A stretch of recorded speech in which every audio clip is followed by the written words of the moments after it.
across the plains. Hope rekindles in the crimson tide, as freedom's anthem calls our names. Great again, we rise as one, under stars that guide our way. A song of promise has begun, and strength returns in light of day.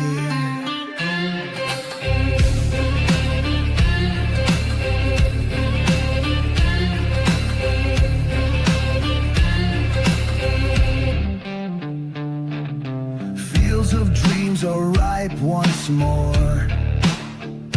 Factories hum with honest pride.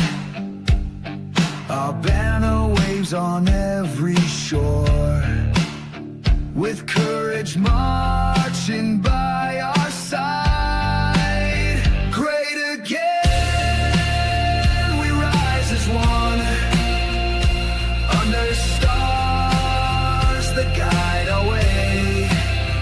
A song of promise has begun, and strength returns in light of day.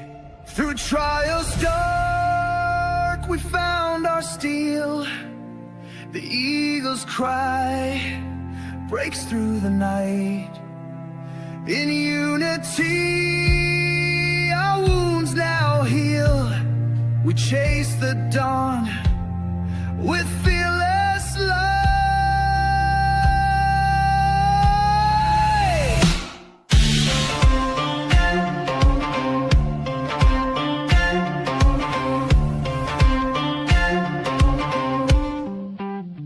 Great again, we rise as one, under stars that guide our way. A song of promise has begun, and strength returns in light of day.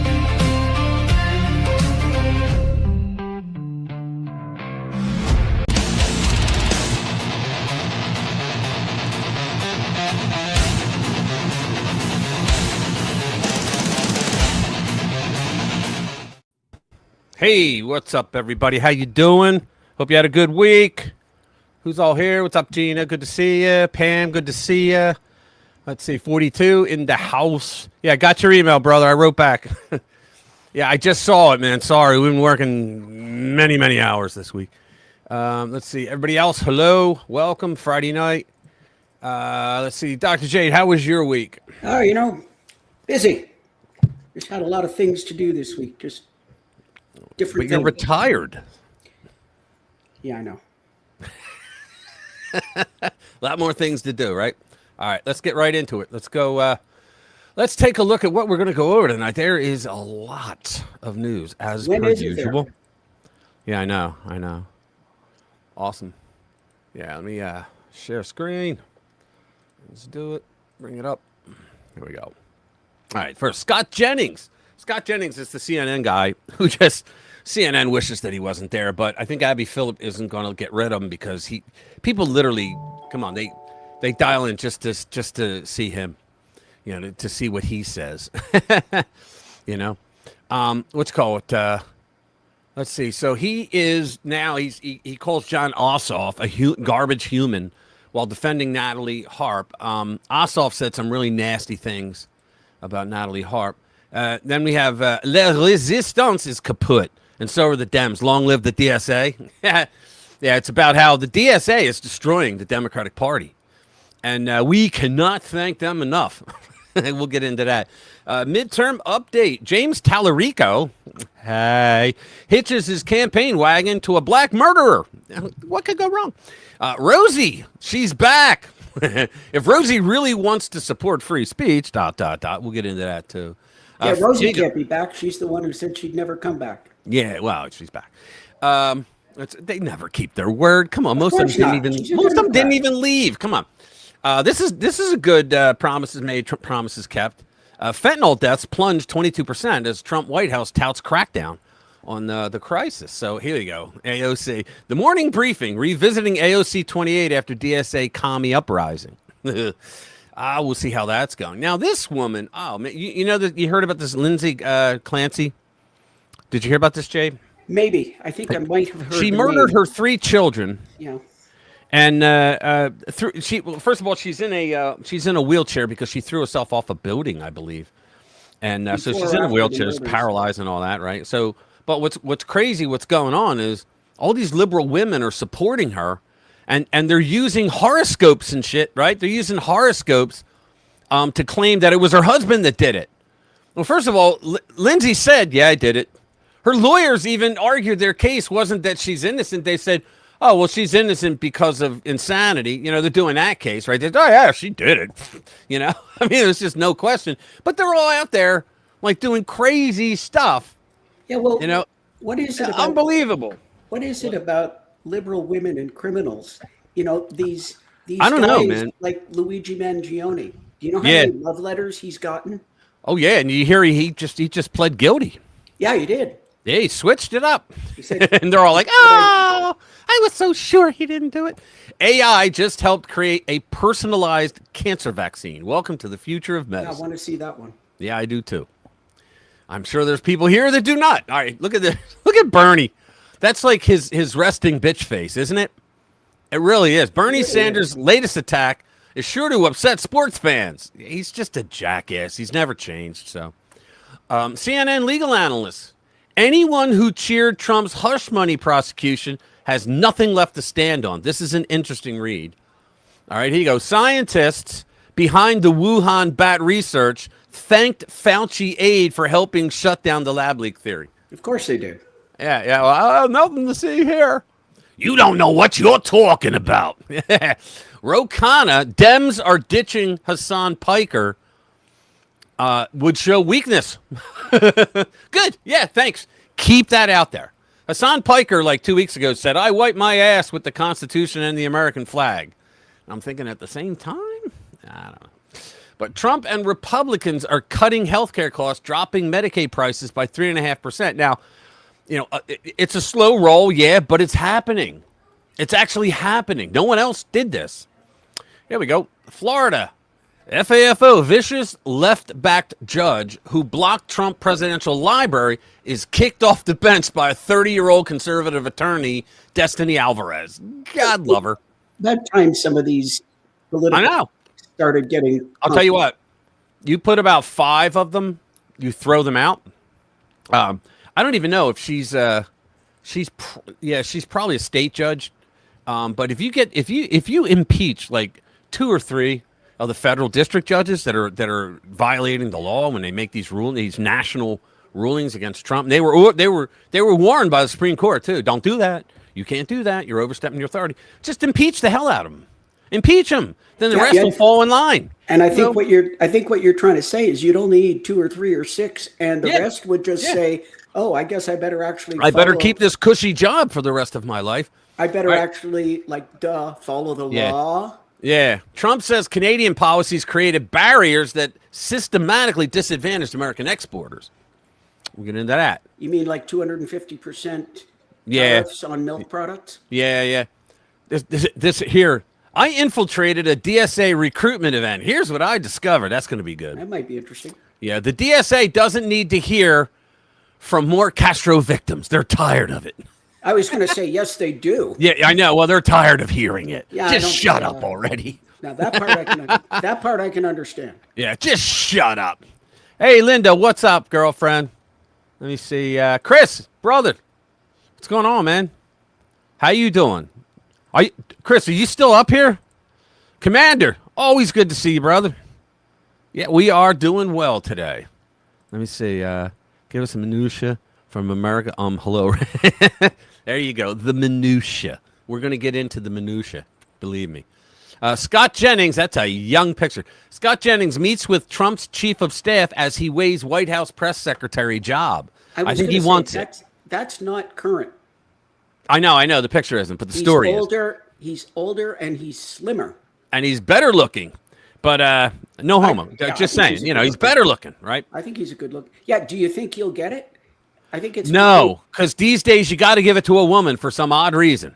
well, I Trump hope has he gets it. already. Trump is apparently, I don't think openly, but apparently whispered that he does want a woman up there, and he's thinking Alina Habba. Yeah, that's what they're saying, that it's going to be her.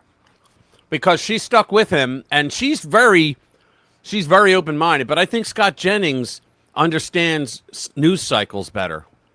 He understands news cycles, but That's more important. Alina Habba sure knows how to fight the opposition in the Well, then get trenches. her to write for him. There you go. You know, I mean, seriously. Homeless filth in Berkeley goes viral. Here's what to do about it. Look at this. Holy mackerel. Why are so many young people drawn to communism? We'll get into that. Because they're stupid. There's not a single bill in Congress to outlaw flock-type spying. Why? Because they want it. Yeah, of course they want. No, the previous one. It's because of the school system. They teach them. Well, yeah, because they're stupid. Right. They're stupid. They learn stupid stuff from stupid people. Yeah, and they're just young and impressionable in fucking grade school when they start this stuff. Right. A legal immigrant, 19, killed a coworker he had intimate relationship with near Virginia Trail. Tried to set her body on fire. This is what you get. Oh, these illegal immigrants. They're people of virtue. Nothing ever goes wrong. Here we go. No one is more deserving. Report cites several ways states can hold Fauci accountable despite the Biden pardon, because the Biden pardon is only for feds. It's not for the states. Yeah, what are we up to? 4 states looking at them now? Yeah. Democrats are in shambles, and here's a video to show it. They're going nuts. Phoebe Gates took secret Stanford course on controlling society, used it to recruit her startup that's now facing accusations. That's Bill Gates' daughter. Yeah, the seed doesn't fall far from the bush, does it? No, it doesn't. Okay. 250 years ago today, America stood on the brink of destruction. That was yesterday. Yeah, of course it did. Yeah. U.S. military establishes stealth corridor through the Strait of Hormuz. Yeah. If we have a theme of the day, it's Eric Swalwell. Because he's in a world of hurt. FBI seizes Swalwell's electronics at San Francisco airport and visited his home as well. Yeah, they went to his home and office and took more electronics, didn't they? Yep. I'm wondering if he was trying to, get away. Because he knows he's in trouble. We got several on him.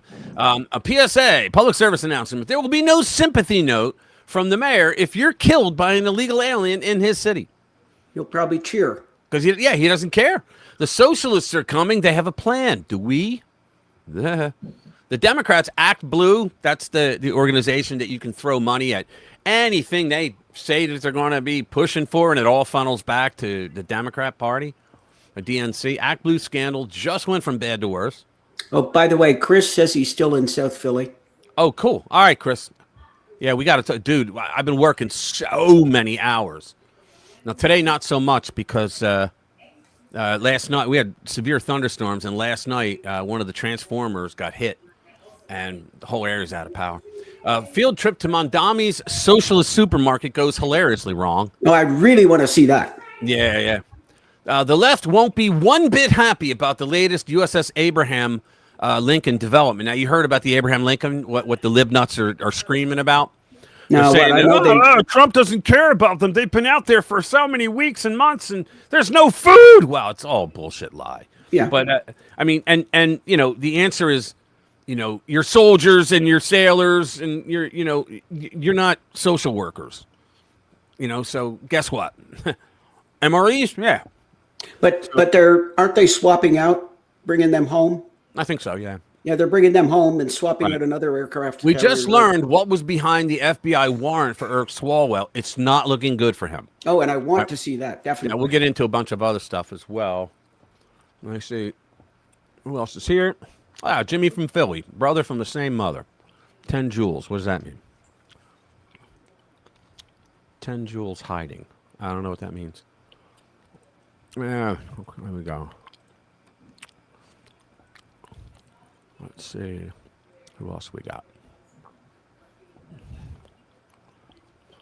Yeah, Chris said he's still up in South Philly dealing with his mother's health Oh, issues. right. Yeah. No. All right. Let's get started. Let's do the Scott Jennings one on Ossoff. Ossoff. He's a real Ossoff. So let's go down. Look at him. The guy on the left just looks like an Ossoff. All right. Conservative commentator Scott Jennings, who was rumored to be a contender for the next White House press secretary, sparked intense debate after exploding in anger on CNN and on radio over a Democratic senator who stole his seat. Jon Ossoff remarks about White House aide Natalie Harp. During a re-election campaign rally, Ossoff targeted President Donald Trump, claiming that the president was ignoring his official duties to travel with Natalie on their apparently defenseless flying palace. The comments hit a nerve, infuriating Trump allies and leading to a fiery on-air clash. Appearing on CNN's Laura Coates Live, Jennings slammed Ossoff as a despicable coward for utilizing sexism and misogyny as a joke. Right? What do we always say? What do we always say, Jay? The Democrats. It's okay if we do it. Yeah. Yeah. It's different when we do it. Yeah. And it's okay. the other thing, There's of nothing course, wrong I with say, it when we do it. and the other thing, of course, I always say is if you ever want to know what the Democrats are up to, just just figure out what they're accusing everybody else of. Exactly. Yeah. It's all projectionism. He argued that Ossoff was insinuating that Harp, a bone cancer survivor who rose to serve her government, was acting as a concubine for the president. Quote, he's talked up as the future of the Democratic Party by all the pundits on cable TV, Jennings claimed of Ossoff and his presidential ambitions. What a joke this guy is. Adding that he thinks the way to cement his path to the Oval Office is to slander a talented young woman as nothing more than a pretty young companion for the president. He also said that the rising Democratic star was an absolute weak coward who wouldn't own his comment. Quote, the implication is that a professional woman couldn't possibly have earned her position of trust in the White House without sleeping her way to the top. Well, they do have Kamala over there, heels up Harris, right? So that's they probably think everybody does that. Yeah, we know that one's true. Yeah. I mean, they've admitted Willie that Brown, I mean, he just, they didn't even hide it. He was still married, too. Yeah, starting with Willie Brown, yeah. Yeah. Jennings' fierce defense quickly escalated into a shouting match with fellow panelist Ashley Etienne. Etienne. Okay, I got it right. How about that? Etienne, a former communications director for Kamala, dismissed Jennings' reaction as fake outrage. Yeah, it's got to be. Is there a video here? I want to say. Ooh, is this it? Serving and most. Hold on. Natalie Harp is one of Trump's longest serving and most loyal aides. She's 35 years old, and she has been seen in videos shared by Trump in 2024, typing out some of his Truth Social posts. And she has a lot of different responsibilities. Like you mentioned, Drew, she was thrust into the spotlight because of comments made by Jon Ossoff when he name-checked her in a speech, which has since gone viral. But, she has long been written about and profiled because of her proximity to the president. She's a California native, and she really rose to fame because she credited Trump with saving her life. In his first term, Trump got the right to try. The right to try. Do you remember what right to try was?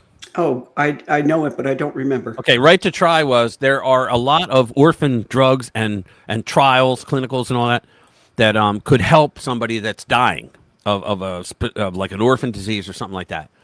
And the FDA and whatever else, the three-letter organization in the government says that they're not, that the insurance companies are not going to pay for it. Yeah, they don't want to pay for it. They don't want to pay for it, right? And so Trump got right to try, which means yeah, you will, because they have the right to try anything to save their lives. And I don't know of any other president that pushed something like that. I'm not talking that specifically. I'm saying really went to bat for American people that were getting screwed for something that wasn't their fault. Which gives patients greater access to experimental treatment, right, which Natalie Harp said she used for her bone cancer. And that's the first kind of instance when she kind of made the national stage and went on to. And now let me say this. I would think that, the pharmaceutical companies would really want that. Because what if Natalie Harp just proved that treatment actually cures bone cancer? Wouldn't they'd be making billions of dollars, right? Well, yeah, they're They'd be making. sewing the living hell out of it. Everybody would be going for that had I mean, bone cancer. they're making book when they sell it experimentally, Yeah. So and think about and actually selling it to cure. But yeah.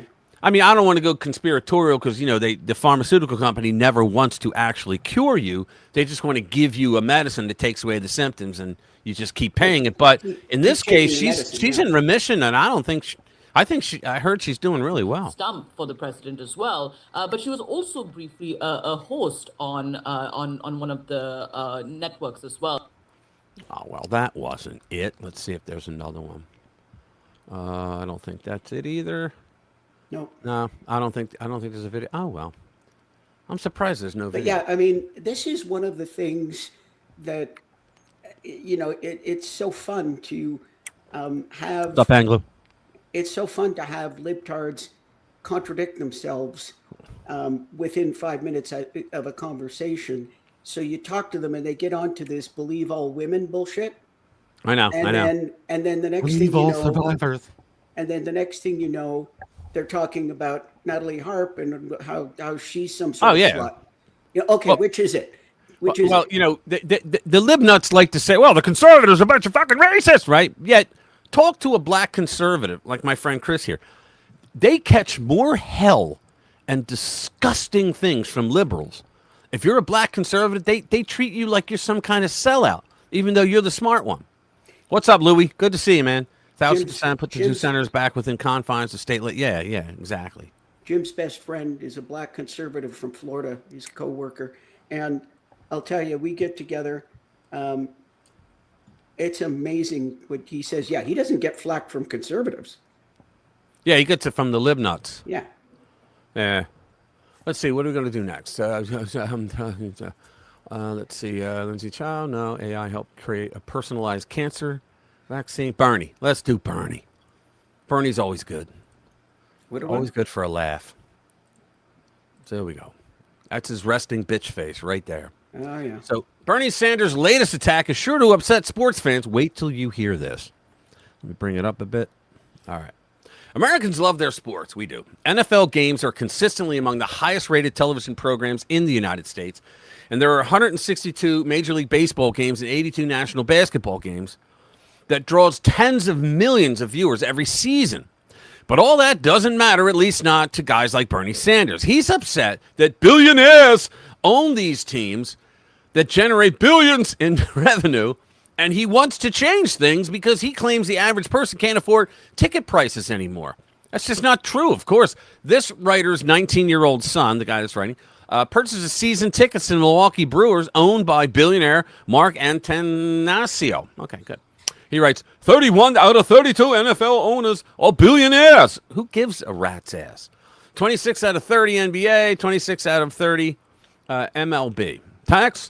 Your tax dollars help build their stadiums. Yeah, because their tax dollars are going into the pockets of the city politicians, right?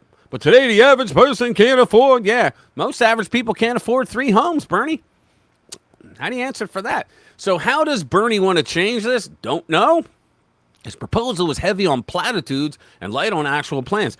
Does he want, what he's doing is he's setting the seed. We're going to do a wealth tax, which is commie all the way, right? They want to tax you for money that's already been taxed, which is, I believe it's unconstitutional. You can't do that. I don't think you can. Yeah, but Rich, hey, think about it this way. They're in charge of the purse, according to the Constitution. So, well, not the Senate, the House. So I guess they could. Go ahead. Think about it this way. You can do anything for which you can enforce. Well, if you're breaking the Constitution, yeah, but the enumerated powers, it says that they have the right to coin money. No, but I don't know. But I don't know. Hold on, I don't know if that means that they have the right to create a wealth tax, because the right to coin money means that you're able to mint money. They said coin because back then they didn't have the the paperbacks, right? But I'm just saying, I don't think that gives them the right to create taxes, and plus. Part of the general welfare clause says that we hear about the general welfare. The libnuts always think it means that we're supposed to give people welfare. No, it was the exact opposite. But in the general welfare clause, we know by reading the minutes that the delegates argued. They said, look, if you want to create a program that has to be paid for and you got to create a tax for it, well, then The rule is that everybody that has to pay that tax that pays that tax, they have to benefit from that program, or you can't do it. Now, did you know that? That's a fact, and that happened. Go ahead. I did. What I meant though is that I mean, how many times have we seen courts uphold unconstitutional laws and they are enforced, and you can do anything that you can enforce. Right. That's my point. And you know, for instance, North Korea. Did you realize North Korea has actually a very good constitution? Did you know that? So does Russia. Yeah, they just don't abide by it. Yeah, exactly. Yeah. Well, all so right. that's where I'm going. Right. Yeah. Well, the whole thing started, believe it or not, during the Constitutional Convention. It started then. Benjamin Franklin proposed a tax for canals, and I think it was Governor Morris or Roger Sherman. Can never remember. They said no, because then everybody would have to pay the tax, but only a few people would benefit. And then it went throughout all 13 colonies. They all argued it, and they came up with the General Welfare Clause. It meant to promote the general welfare meant, among other things, that if you're going to tax a program, everybody who pays that tax must get some kind of benefit from it. Now, wouldn't you love that to happen today? Because nobody'd be taxed, because they can't do it, right? And he writes, this guy, Western Lensman, he writes, should billionaires be governors, Bernie? Let's see, what else did they say? That's different. Excuse my language, but what in the actual F is this old communist barking about? There you go. $14. Yeah, like the best seats are $141. Yeah. $35 here, $11 here. 35 bucks behind first base. First base. Base. Yeah, well, yeah, exactly. 141, 4 left behind home plate. Yeah. That's not bad. That's not bad at all. Yeah, man is such an old fool. But he's passed his torch now. What's going on, Anglo? It's really good to see you, man. Let's see, Hunter. Good, you legend. I love that. You know, Bernie's passed the torch now. You see him holding AOC's hand up in the air. Yeah. And the commies. Yeah, they're just giving in to the commies. That's what they're doing. Here you go. We're going to talk about that now. They're just giving in. La resistance is kaput, and so are the Dems. Long live the Democratic Socialists of America. Who is this? Ed Marcy. Okay. We all knew that Trump derangement syndrome had an expiration date. We didn't realize it would come this soon. Donald Trump will leave the presidency on January 20th, 2029 for the final time. The Democratic Party has defined itself and its agenda purely on resistance to his duly elected presidencies ever since he beat Hillary Clinton in 2016. Trump decisively defeated Kamala Harris in both the popular vote and all 7 swing states in the Electoral College after Democrats spent 2 years attempting to disqualify Trump with voters, also with lawfare. Since then, Democrats have remained obsessed with Orange Man Bad as their entire agenda of their party. Its establishment heavily recruited La Resistance candidates in the midterm primary cycle, expecting their voters to rally to the TDS anthem. Instead, they have discovered that the resistance has curdled on the shelf and that voters are exhausted with Trump exhaustion. It's kind of been rough. A rough set of primaries for Heroes of the Resistance 1.0 between Vindman losing tonight. Thank God he lost. Dan Goldman losing his seat. Yep, although there were other issues there. And George Conway getting only 6% of the vote in the New York 12. People want to move on. Yeah, George Conway, what a joke. He's just a total never-Trumper rhino. I think he's a Democrat now. In retrospect, the strategy here is bizarre to the point of mental illness. One would think that Trump's popular vote win in 2024 over the relentless Biden-Harris effort to make Trump's disqualification the issue of the election would have pushed party leadership to start developing a new argument for leadership. Instead, Democrats doubled down on TDS, especially figures like Gavin Newsom and John the Ossoff, who thought TDS was a grand uniting message for the left. Instead, it turned out to be a dead end again. And what happens when a party keeps trying to win elections by offering nothing of substance? They leave themselves open. They leave themselves open to factions with a real agenda. That's especially true when radical factions promise real action while the establishment keeps offering the same old failed strategies. Axios takes note of the successes of democratic socialists in the vacuum left by the democratic establishment and its failed promises. Hang on. Louis sent me something. Let me see. What just sent me? Yeah, hold on. Oh, cool. Yeah, Louis sent me tickets for the Philadelphia 76ers, the seating arrangements. And what is it? Oh, wow, look at this. Upper level 204A, $246 each. Upper level 204, another 247, 250. Yeah, that's pretty bad. That's getting high. Yeah, that's getting high. But that's basketball. That was a fast track ticket to Democratic stardom, right? The impeachment. Now it's seen as little more than set dressing for an unpopular party establishment. Being aggressive on accountability and corruption, such as impeachment, is not enough. One House Democrat told Axios in a text message. Democratic primary voters, the Democrat said, are looking for us to be more aggressive and bold on the whole host of issues. Standing up to Trump is a must, but it's not enough in 2026. No, they don't want you to be aggressive. They want you to be smart. They want you to put away your fucking ideology that says everything we do, every bill we pass, in the end, is going to make our party stronger. It's going to make the government stronger because we're going to usurp powers from the states. That's what the Democrats have been doing for over 100 years. Look at any bill they've ever passed. And when you actually read it, you go, damn, that's going to make the party. You know, it takes powers away from the people and from the states, respectively. And that's what they're known for. That's what they're known for. And so people are finally catching on because of Trump, because he pointed it out to them. What's that? I was going to say, and cheating. And then, of course, they take power away from the states. Well, they started cheating because they didn't have the numbers anymore to win elections. Yeah, but the other thing is, besides taking power from the states, every bill they pass has something to do with undermining the Republicans. Yeah, pretty much. Well, yeah, because the Democrats never met a system they didn't rig. Yeah, they love a rigged system, no matter what it is. Yeah, listen, I like a fair fight as long as I got a distinct advantage. Yeah, this has been a risk all along. Democrats insisted they could stop Trump with impeachment, even though they were far short of votes in the Senate. They didn't care. You know what it is? It's called short-run hedonism. It means pleasure-seeking now, worry about consequences later. So they just wanted to get in front of the camera and say, we're impeaching this president because he did nasty stuff. He called me mean, you know? I mean, and they never thought through, like, we don't have the votes in the Senate. You know, so why are we doing this? So it was either A, to show their constituents, we're going to fight for you, even though they didn't. I mean, what the hell have the Democrats done since for the American people? Nothing.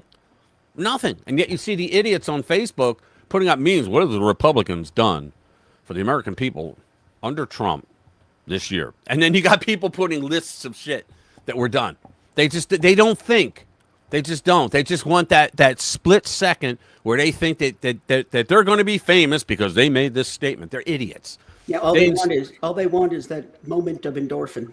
They insisted they could stop Trump with a ginned up and absurd 14th Amendment argument, and that also failed spectacularly. Now in this midterm cycle, Democrats ran Trump impeachment figures in primaries, promising that another impeachment would stop Trump. Did they really think voters would fall for it again?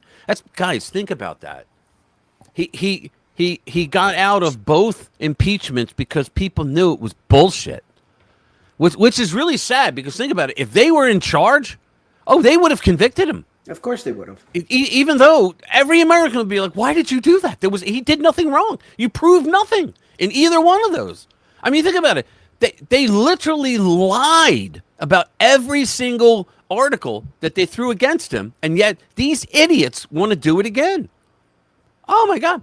When the party offers nothing else but the end of Trump this time, and we really mean it, even after Trump won his biggest election result, no one can be surprised that voters don't want impeachment grifters around to remind them of that failure. Instead, voters in Democrat primaries chose the only other option available to them. David Frum at The Atlantic points out the same risk that DSA candidates present in this midterm cycle and why Democrats may go far from Trump's skillet into the Marxist flameout. I'll just read this and then we're done. The far left of the Democratic Party has never been energized as the party's center about Trump and democracy. A 2017 analysis in the Washington Post suggested that between 6 and 12% of people who voted for Bernie Sanders in the 2016 Democratic primaries voted for Trump in the general election. Can you imagine that? It's between 6 and 12% of people that voted for Bernie, for the burn, right? They voted for Trump in 2016. With many careful caveats, the analysis observed that these voters exceeded Trump's margin of victory. In 2024, likewise, some leaders of the activist left noisily defected from the Harris-Walz ticket.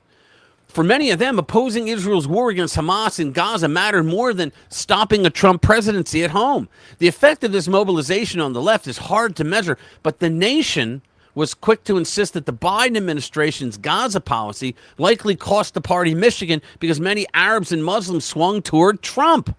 Now, did you hear this from any of these cable news? That Muslims and Arabs in the upper states were voting for Trump? Yeah, they're not going to tell you that. You would think, because most progressives, they would just go, I'm just not going to vote. But they voted for Trump. The article did not seriously consider whether culture politics, such as Kamala Harris's support for transgender rights, influenced socially conservative Arab and Muslim voters. It didn't. Even though the city of Dearborn has long been a locus of anti-gay grassroots politics in the state. Yes, the claim that Harris lost to Trump because of Gaza may well be activist self-medication, but this kind of story about the election is telling. This year, the dulling of anti-Trump impetus on the left is even more visible and consequential. Again and again, primary voters have made choices that subordinate general election concerns to factual power seeking. Democratic leaders, the dreaded establishment, have promoted highly plausible candidates for statewide office in North Carolina, Texas, and other suddenly competitive states. But the insurgent left has again and again upset leadership plans, God bless them, with high-risk choices to serve its own factional agenda. How about that? Putting at risk once probable Senate victories in Maine, Michigan, and some House seats, too. How about her? That's really something. Let's see who's all here. Hey, let's do the one on the cancer vaccine. Yeah, come to Delaware. Dinner's on me. Who, me? You already bought me dinner in Delaware. Commander, wow, there's a lot of great cars to rescue in America. Yeah, are you coming? Hold on, is he talking about he's coming? Canada's become a third world country. I'm setting in motion plans to move. Yeah, you were telling me that a couple weeks ago. You say come true American. Never thought. Yeah, just figure out where you're going to live, bro. Like what state? There's a lot of land down here. Yeah. Let's see. Which one? I'm sorry. Which one do you want to do? Let's do the cancer vaccine. Okay. The AI? Yeah. Let's go up. There we go. All right. Some of our folks won't like this because they're triggered, but AI just helped create a personalized cancer vaccine. Welcome to the future of medicine. All right. Let's increase it. Let's get into this. Welcome to the future of medicine. On Wednesday, Moderna, I hate Moderna and I hate Merck. And Moderna and Merck announced that their experimental mRNA, never going to use it, based cancer vaccine cleared a major phase 3 milestone. The vaccine is likely tailored to each patient's cancer using genetic sequencing with the help of artificial intelligence, and it was designed to delay the return of high-risk skin cancer and keeping it from spreading to other organs. What? Should I say it? Yeah, that may be the only indication that I would see that I would take an mRNA vaccine, because the fact that it's I don't trust them. What's that? I don't trust Moderna. I don't trust Well, Merck. I'm not saying I trust them, Pfizer. but this might be the only, because this is very, very, very different than treating an infection. Right, I understand what you're saying. Yeah, And but if you've got cancer cells and somehow you've got this mRNA vaccine that's attacking them on an ongoing basis, I would consider it. thanks, Louis. But Let's see. Screw the coffee, shot in the beer. You got it, there you brother. go. Thank you, But sir. I also agree with you. I mean, who's going to trust the pharmaceutical companies, the CDC, or the 10 WHO joules. anymore? Oh, okay. Thanks, bro. Appreciate it. Thanks, brother. That's what he was saying. I didn't realize I didn't realize Jimmy donated. Thank you, brother. Yeah, I hear you, but you know what? Merck, I don't like them because they tried. They were the ones that made ivermectin for all those years, and then after COVID, or during COVID, they tried to get it taken off the market, and then they went and made their because I now fact checkers. I'm speculating here. I think because the Biden administration got to them and said you can't allow that. You can't manufacture it anymore, even though Well, it I was mean, you don't even have to go that far. They're making more money on the vaccine, so why would they put something out right. there? But what they're doing, yeah. But what exactly? And you know what? You're a pharmaceutical company. You shouldn't be weighing things like that. I mean, I'm sorry. I know. Look, I'm a capitalist, so I don't have a problem with people making billions and trillions of dollars. I don't care. But when you start to say we're going to take this very inexpensive drug for patients because it's cheap, all right? Ivermectin was cheap, right? And because we can make a shit ton of money on this other stuff, screw it, we're going to get rid of it. But I don't think Merck did that. I think the Biden administration had them do it. I will research it. Again, fact checkers, it's my opinion. There's think no 50-50. fact that Merck did that for that reason. I think 50-50. I think either is possible. Yeah, I know, man. And it irked the living hell out of me.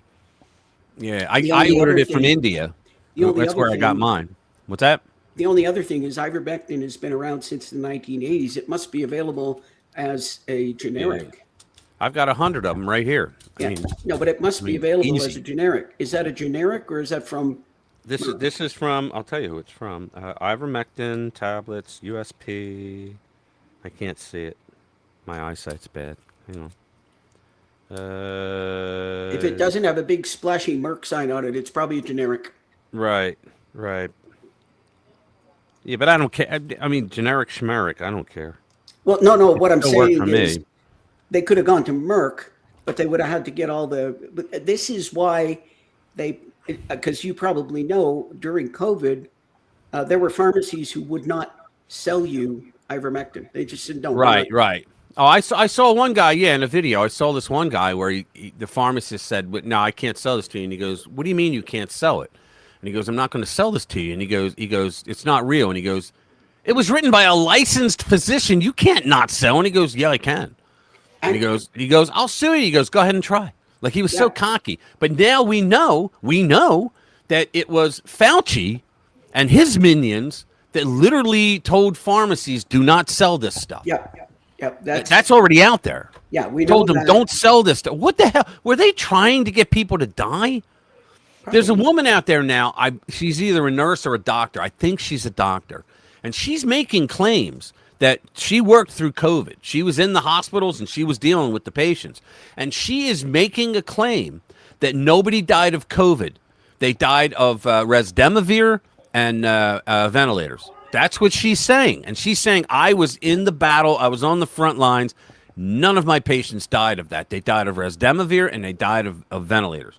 Yeah, ventilators. A lot of Like COVID. complications with ventilators. Yep. And that's what she's saying. I don't know to believe it or not. Yeah. I don't know, but that is what she's been saying. But yeah, you could have a You prescription. don't know what you're talking about. Yeah, you could have a prescription, and some pharmacies wouldn't sell you the ivermectin. Right. And that was Joe Biden and his cronies, including Fauci and his people. Yeah. What else we got? Yeah. Let's see. Wait a minute. I had to contain myself in a chemist shop one day. I tried to get some ivermectin. Yeah. They. I'll tell you. Well, Linda, I found out about it because I read during COVID. I read an article about in Australia they were using it, and the article said after the second dose, all the patients all their symptoms went away. And I was like, no way. But see, I didn't realize until I got COVID. I caught the Delta variant, and they say that was like the worst one. I thought I was dying. I've told this story, and I took ivermectin, but you take one dose a day. And so after the second dose, it's the second day. It was about 6 hours after taking my second dose in the morning that I just sat around and went, oh, crap. Oh, my God. It like went away. I could not believe it. It went away that fast in 2 days. And I thought I was dying prior to that. So I know what you mean when they tell you, yeah, we're not going to sell it to you. So let's see. How about Ro Khanna? He's such a freaking idiot. Ro Khanna. And you know he wants to be president. Which one is it? It's not Ro coming Khanna, up. Dems ditching Hassan. All right. Ditching. There it is. I typed ROKHANA and it didn't come up. Hey, you know what's funny about Hassan Piker? I noticed this Nothing. this week. Well, Nothing. That's true. But for some reason, YouTube is censoring the word piker. Just like if you used a swear word. And so Yep. if you are looking at I believe that's Cyber. What's up, Cyber? If you're looking at the transcript, watching video, looking at the transcript, it'll go on and it'll say Hassan, and there'll either be a blank or just nothing. Yeah. So I don't know what they don't like about Piker, but Yeah. I mean it's. I love you, Linda. She's like, Piker. There, I said it. Yeah. But I'm listening because of course I'm listening to political things and they talk about Hassan Piker, and then when you look at the transcript, it's Hassan and there's nothing down. I thought that was pretty funny. All right. Ro Khanna says Democrats ditching extremist Hassan Piker would show weakness. Wow. So he advised Democrats against ditching left-wing extremists to the core. Hassan Piker saying it would convey weakness. Well, people already think you're weak, bro. The congressman expressed his thoughts on the issue of Hassan Piker, who previously said that America deserved 9/11 during an appearance on the Left Hook podcast with Wesley Ali on Wednesday. When asked if Democrats should abandon Piker, Khanna called it absurd, citing he said he wipes his ass with the Constitution and the American flag. The Democrats that are trying to distance themselves are the few that are left that have brains. Think about it, Jade. They have brains. They're like, I don't want to be within 100 yards of this guy. Now, after what he said. Correct me if I'm wrong, but Ro Khanna, like every other president, congressman, and senator, has to take an oath to the Constitution. Right. And he wants to support a guy who wants to wipe his ass with it. Right, exactly. So, quote, let me finish that. When asked if Democrats should abandon Piker, he said absurd, citing his appearances on Joe Rogan's podcast and his appearance on the Ben Shapiro show. Quote, should I not go on Ben Shapiro's podcast because I disagree with him, Khanna asked? We had an oral argument on the minimum wage. Just because someone is engaging with Hassan Piker, who has strong viewpoints on these issues, doesn't mean that you're endorsing every single one of Piker's positions. Perception is everything, noodle brain. And if you're going to argue that we should exclude left-wing commentators, and frankly, some of these people were arguing that we should be canceling and excluding right-wing commentators, you're left with a party that is basically a status quo party. Guy, you are the party that got conservatives censored all through COVID. You got people, you're the ones that got people thrown off platforms because they disagreed with you. So shut the fuck up. Khanna even said that Democrats lost 2 elections for those stances, adding that Democrats should be willing to go into uncomfortable spaces. What are you kidding me? They don't go anywhere where it's not rigged. Quote, I think one of the biggest reasons the Democrats are seen as weak is because we're a party of weak people. No, it's because we're a party that has been too afraid to be bold, to be consistent, to be willing to be criticized, to be willing to go into uncomfortable spaces, to be willing to take that fire, he said. Correct me if I'm wrong, Jade. Didn't he just define weak? I guess. That's the point of democracy, he said. We don't live in a democracy, jackass. So let's see. Your comment on Hassan Piker, what should the Democrats do with him? Should they abandon him? Do you renounce your support of him? You tell me, Ro. Give it to me straight. calls him Roe. So It's absurd. I mean, these are the same people who were at one point criticizing Democrats for going on Joe Rogan. I mean, remember when Bernie went on Joe Rogan? The people who said, "Oh, you can't go on Joe Rogan." These are the same folks who criticized me when I went on Ben Shapiro. Should I not go on Ben Shapiro's podcast? Because I disagree with him. We had a whole argument on the minimum wage. Just because someone is engaging with Hassan Piker, who has strong viewpoints on these issues, doesn't mean that you're endorsing every single one of Hassan Piker's positions. actually, it kind of does today, when you think about it. As Hassan Piker enters into the mainstream by working with candidates like Abdul El Sayed of Michigan, he has attempted to distance himself from his incendiary rhetoric. In an email to Reuters recently, Piker said he used imprecise language. Like, I was just shucking and jiving. I don't even know why I said it. I didn't even say that. And if I did, it was good. You know, the same old bullshit. When he uttered that the U.S. deserved 9/11, it was imprecise language, saying that we deserved 9/11, that all those people that died, we deserved it. I used imprecise language in 2019 and immediately apologized. It wasn't immediate. Apologized for using the word deserved when talking about the concept of blowback. No one deserves to be a victim. He's saying that now because of the blowback on that. Yeah. It's the only freaking reason he's saying it. Well, what a freaking liar. Piece of human He's a garbage. disgusting piece of excrement. Yeah, he's a piece of human debris is what he is. Yeah. Oh, Indians I want to don't hear use toilet paper. That is true. They use their hands. They have a big bowl of water that they put their hands in. You know, wish, wish, wish, wish. You know, they do. Not all of them. I mean, they use toilet paper, but in some of the poorer parts, yeah, they use the bowl. And in many areas of India, I guess the more rural areas, people kind of think it's unhealthy to be closed in a room when you use the toilet. So that's why they want to go and do their dump in the streets and in the woods. Yeah, salt and Vaseline. Linda, I just saw something today. It was an ad on Facebook. I was trolling the lib nuts, and I saw that. And what the hell? What I think was it for your teeth? I think it was for your teeth to brush with salt and Vaseline. Yeah, it was something weird that I saw. I'm like, that's never going to happen with me. I'm never going to do that. I remember there was an old joke that if you found some Vaseline beside somebody's bed, just play a trick on them, mix some sand in with the Vaseline.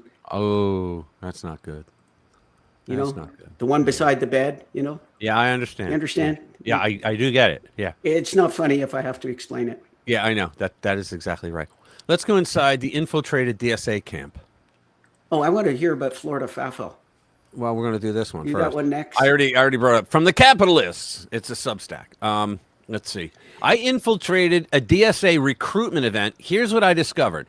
They started booing and yelling F them while the public school teacher at the front of the room smiled and laughed. Don't tell my job that I said that. Okay, I snuck in. There she is.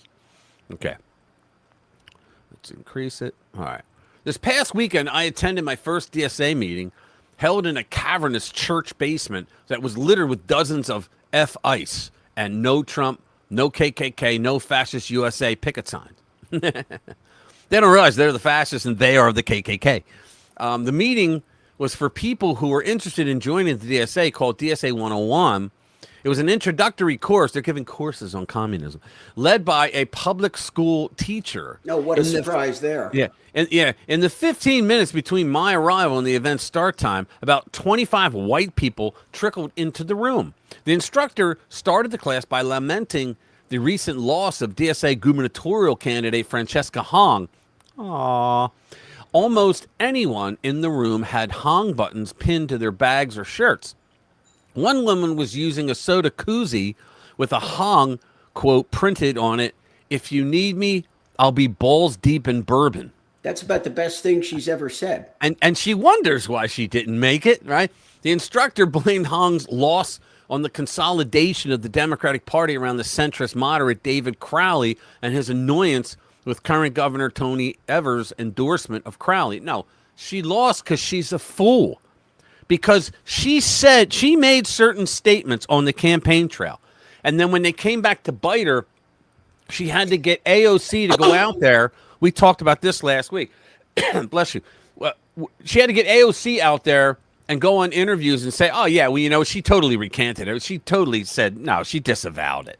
Yeah, it's like, I'm sorry. You go on the campaign trail. You're very natural when you're speaking, and you're making these statements, right? Like you want to get rid of police. You want to get rid of the Supreme Court. You want to get rid of the Senate. You want to get rid of the House. You know, all this crap, right?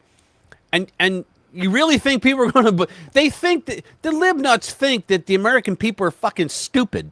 They think, oh well, she disavowed. Oh really? Okay, I'll vote for her. You know, come on. You know, David Crowley and his annoyance with current Governor Evers' endorsement of Crowley. Okay, he then read a quote from a German Marxist, Bertolt Brecht. I don't know how to pronounce that. Let's see. The persecutors are wicked simply because they persecute. The persecuted suffer because of their goodness. Okay. The leader then began outlining the differences between socialism and capitalism. Oh, I can't wait to hear this. Placing particular emphasis on the working class. Of course. Yeah. Let's see. The group instructor, who also claims to run and edit a local socialist magazine, asked the group to define the working class. The next few minutes produced a brief discussion on who was included in the working class. Workers, but not business owners. Yeah, because they don't work, right? Who were, of course, stealing labor. The business owner's the guy that came up with an idea where he thought, you know, if I was to do this, I could probably make money. And his idea was so big that he couldn't do it himself. So he hired other people, right? So he put up his own risk capital, right? And then these DSA idiots think that he doesn't do anything. He's not important at all, right? Like he's not the one that makes payroll, because they never did. I never got a job from a poor guy. I don't know about y'all, but I never did, right?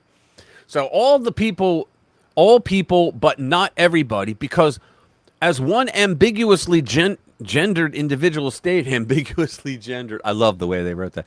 We have to keep in mind that anyone could become disabled at any point. If you live your freaking life like, man, this is why you have insurance, right? You live your life like, you know, any day now, like, you know, that piece of metal could come out of the sky and hit me in the head. What am I going to do? You know, I mean, come on. We got to have a government program for that. You know? See all these idiots in line with steel sticking out of their head. Everyone enthusiastically nodded and agreed. Workers deserve more was the 3-word summary used to explain the difference between capitalism and socialism. Oh, we got to see what she says.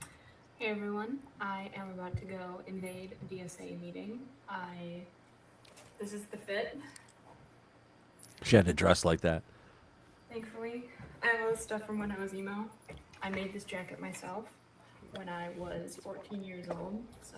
Good for you. Fit. We got the Get on with it. Come on. bracelets. We got the Warp Tour bracelets. So yeah, so we're gonna go to the DSA 101 event in Milwaukee and see what we see and see who we interact with. So wish me luck. I tried to look as interesting as possible. You got it. To see if I would fit in. I don't have any tattoos, so we'll see if that gives me away. But I've got gun earrings. I'm gonna have to put on a little more eyeliner. You put on a septum ring. That'll work. Here, so. They all got septum Goal rings. Ever is notice to that? look like a lesbian, and I think.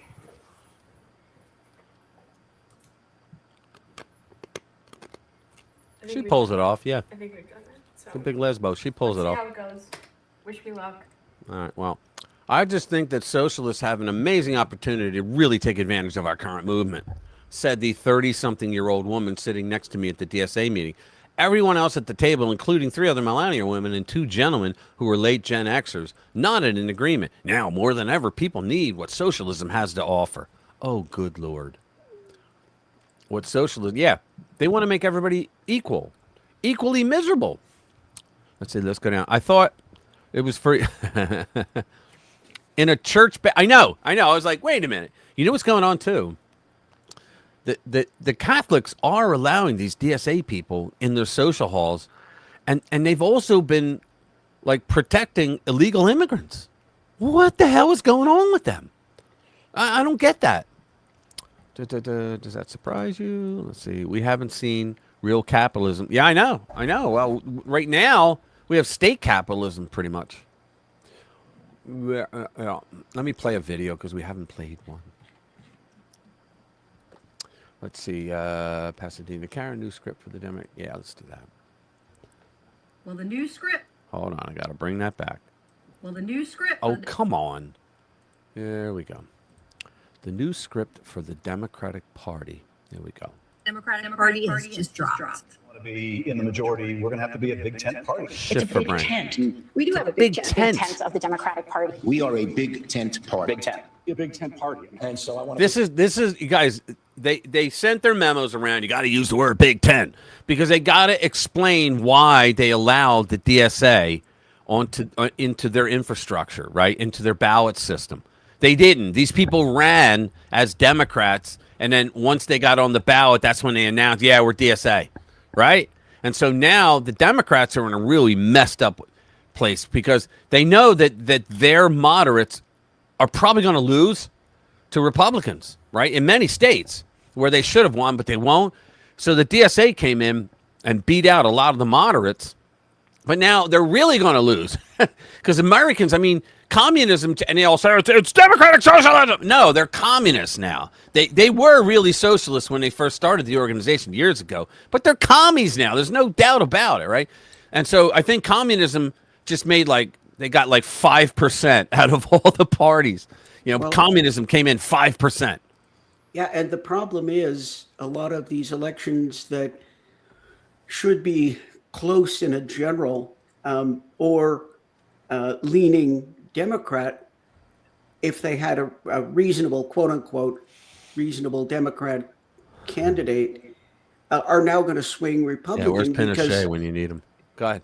Are now going to swing Republican if they have a communist running, because all of these people who may have voted Democrat are going to recoil like they're holding a snake. And they're not going to, and they're not going to want, what's it called? They're not going to want a communist to win. Yeah.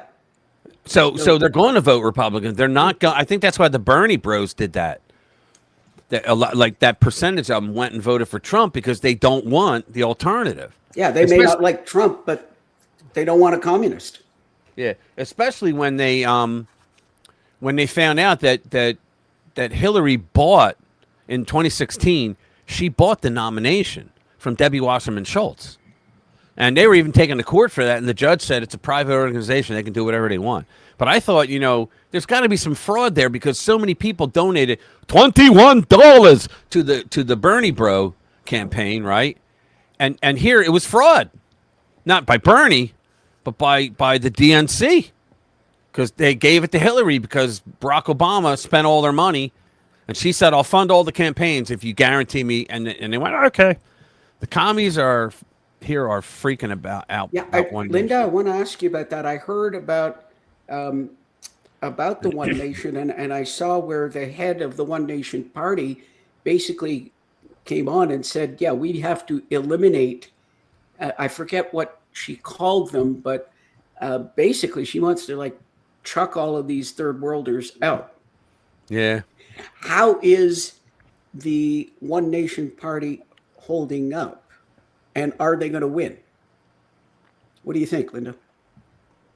I'll find the next one. Did you see, while she's going to answer, did you see what happened in Spain? What's going on there? They have these civic police. It's kind of like peace officers here, right? Where they're supposed to promote civility and all that. So this scene where it's on the Muslims, right? They started beating. I want to play it, but I'd probably get in trouble. They're beating the hell out. They're in other words, they're going after saying, "We've had enough of you. You guys are nuts. We don't want you here. Now you're breaking the law. Get out." They don't get out. Boom. They beat that. They knocked the guy out. And they're cops. They're actual cops. And that's going on all over the place. I saw another one where this guy said, now get this, and he makes total sense. He's in Europe, and he says, look, he said, "We allowed you in here. Our people allowed you in here. And we run a food bank."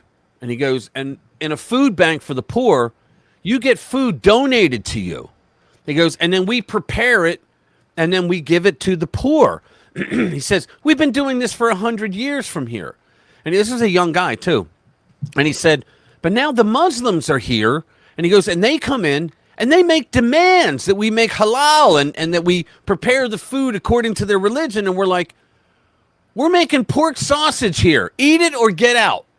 He's like, we are sick and tired of you people making demands on us when you're not trying to assimilate at all with us. If you're hungry, eat the food that we're presenting for free. Otherwise, shut up. And it was a pretty good video the kid put out.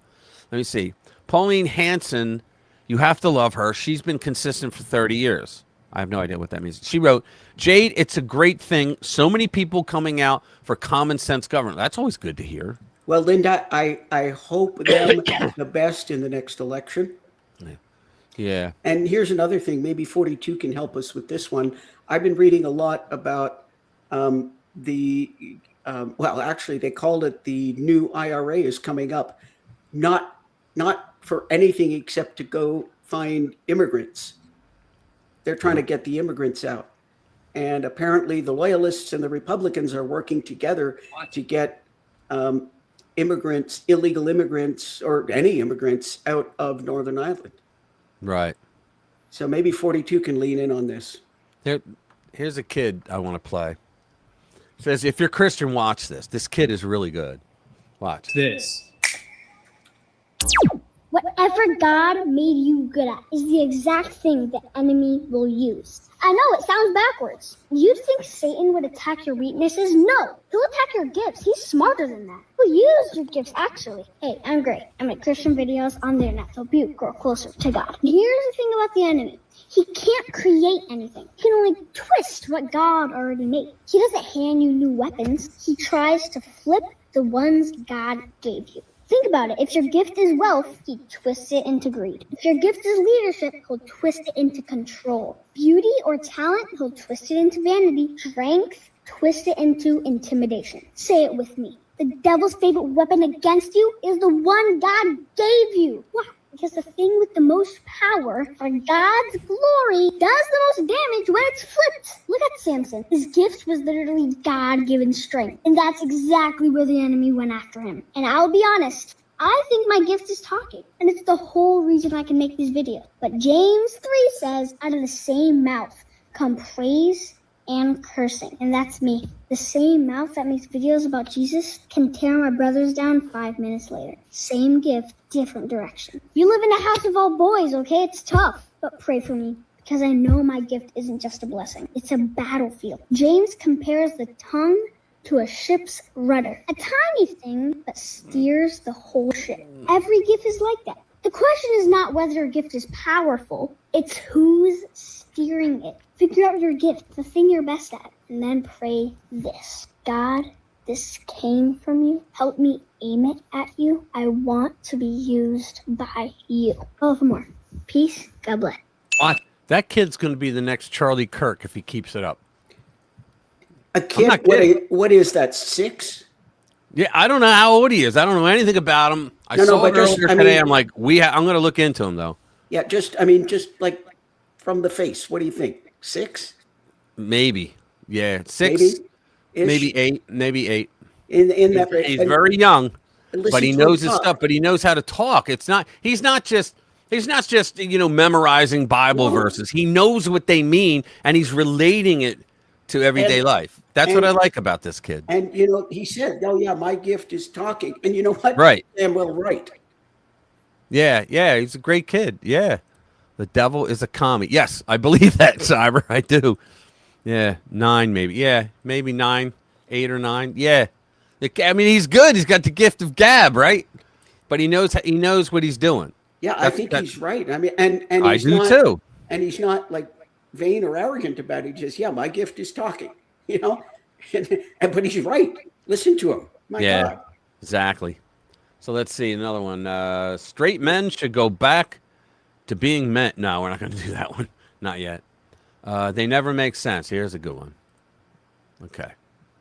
Here we go. They never make sense. This is one of our favorite guys. There you go. Another day Doc Rich. and another situation of when the facts come out, they run. They always do. Yep. These far leftists, man, they never make any sense. Ever. The Communist Revolution newspaper. I don't talk to fascists, man. I'm sorry. Oh, who's the fascist, sir? You are.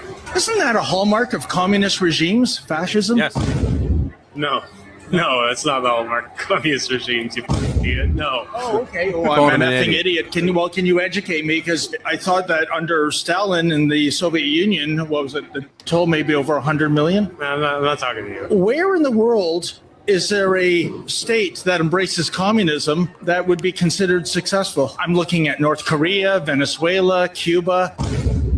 He's walking away because he has no answer. Another day and Yeah, because he has no answer. They never do. When you confront them, all they have is like these one-liners that they heard from some other libnut. Yeah, but Rich, this time we're going to do it right. Yeah. This time, nobody's ever done socialism right. This time we're going to do it right. They always. Yeah. Well, you know what? They screwed that up, on their own. But we're going to do it. Let's do this.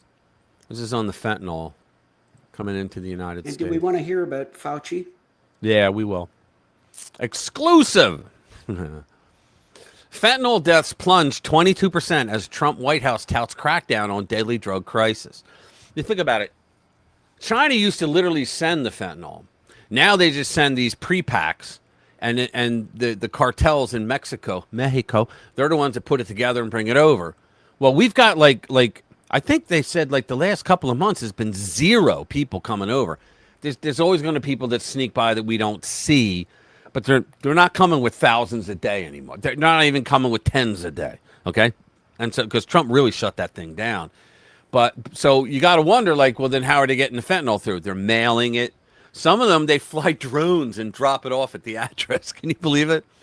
All right, but fentanyl deaths plunged 22%. Let's just get into that for a little bit. Why is it you think that nobody is talking about the fentanyl deaths? The fentanyl deaths have come way down since the border has closed. Yeah. It should be one of those prime topics because we have saved tens of thousands of lives in a short period. You look at the numbers from just a couple of years ago, they have come down dramatically. It doesn't seem to be a topic. 68%. I'll tell you what, by sea, by ocean, 97.2%. Yeah, blowing up those boats from Venezuela. Now, you've seen the pictures of the boats, and it's all horrible. But when you think that each time you knock out a boat, you're saving 10,000 people, more than that probably. Easy. Yeah, easy. He's right. They're carrying massive amounts of fentanyl. And that's an occupation that's very hard to fill right now. Nobody does it. Nobody would have done what I did. But we are down over 97% in drugs coming in by sea. And now we've started a very heavy push for drugs coming in by land, which is actually comes through Mexico, which is actually much easier. The land is, the sea is the hardest, but we have a solution to that. Basically they can't do it anymore. They don't get away with it. We know every boat that's coming in. We know who it is and what's on that boat. And it's largely fentanyl and other really bad drugs. So we're down 97%, but we're down the numbers on fentanyl. If you would have said that you were going to do that, nobody would believe it. They say it's just a politician talking. Much higher than anybody ever thought was even possible. People thought if we could get it down 2 or 3%, it would be good. We got it down 67, 68%. Nobody's seen, and that's why your fentanyl numbers look so good. Right. Exactly. And this it's the same guy that the libnuts are saying that has done nothing for America. He's a pedophile. They're still calling him a pedophile. He where's the Epstein files? 3 million pages already delivered. It's not enough. Never enough. All right. So now, next story. Let's go. Let's talk about AOC, and then we'll do the one you wanted. I want to get out of this. The morning briefing. Okay. Revisiting AOC 28 after DSA commie uprising. All right. So, top of the briefing to you. Happy Friday, dear Cruiser Morning Briefing friends. The Poodle Rodeo is held every evening immediately after Self-Care for Hamstrings and the Octagon of Irrationality. Like it or not, Representative Alexandria Ocasio-Cortez has staying power Even those of us who count ourselves among her biggest detractors have known all along that she was going to be sticking around in Washington for a long time. Well, her district, you could put a D on a glass of water and it would win. So, yeah, she's going to be around. AOC was a disruptive force among the House Democrats almost from the moment she was first sworn in back in 2019. She treated Pelosi like she was this elderly grandmother figure that, okay, thanks, Nancy, I will take it from here, okay? And they walk away from it. That's how she treated her. But they didn't realize Nancy is like a form of Satan. You don't do that to her. I think most conservatives were hoping that she would remain a burr under the saddle for Dems, causing an amount of trouble that was greatly disproportionate to her power in the party. She could be a big deal in the squad, but the adults in the Democratic Party would keep her at arm's length and not let her head get too big. She didn't get the memo. Is it time that we stop chuckling when we talk about her potential as a 2028 presidential nominee? Rick thinks so. AOC may be uninformed, poorly educated, and without scruples, but she's the front runner. TNA, guys, I'm telling you, it's TNA. But she's the front runner in some polls for the Democratic Party's 28 presidential nomination and is well positioned to ride the growing wave of radical left energy now taking over the Democratic Party all the way to the top. Getting past superficial profiles of her, AOC has many gifts and a jungle savviness about politics that makes her a formidable opponent for any Democrat who's been mentioned as a potential presidential candidate. I think the writer has been a little too generous. A jungle savviness about politics. No, she'll say anything that her coaches tell her to say because she doesn't really know what she's talking about half the time. She doesn't. She'll just, because you hear sometimes when an interviewer gives pushback, she'll be like, yeah, she doesn't know how to answer it. Her clownish social media gimmicks aside, this is a woman with a plan, and Republicans who underestimate her do so at their own party's peril. Mark Halperin, a veteran of several presidential campaigns, writes in the Free Press, AOC boasts three indispensable factors for a successful presidential race: national name recognition, the capacity to raise tens or hundreds of millions of dollars, and insatiable media interest. First, a grain of salt. A little over a month ago, Halperin was making the case for Bernie Sanders and predicting it on his behalf that AOC wouldn't run in 2028, which Aaron covered. I treated that as a goofy thought experiment. He's probably more on target with this. The insatiable media interest is AOC's gargantuan strength if she decides to take the big leap. While the flying monkeys in the mainstream media are incurious about the Dems' faux pas, they're positively charmed by everything that squeaky gets monumentally wrong. The MSM hacks have an almost sexual lust for a female Democrat to break the presidential glass ceiling, so Ocasio-Cortez will have an even easier time with them than his high holiness, the light bringer, Barack Obama. That's what his name means, the light bringer. It's about Satan. It's literally what his name means. Did in the 2007-2008 primary cycle. The success of the Democratic Socialists of America candidates in the elections and primaries this past year has elevated AOC from mouthy Prague chick status to elder stateswoman of the DSA Stalin Youth Village. I love this.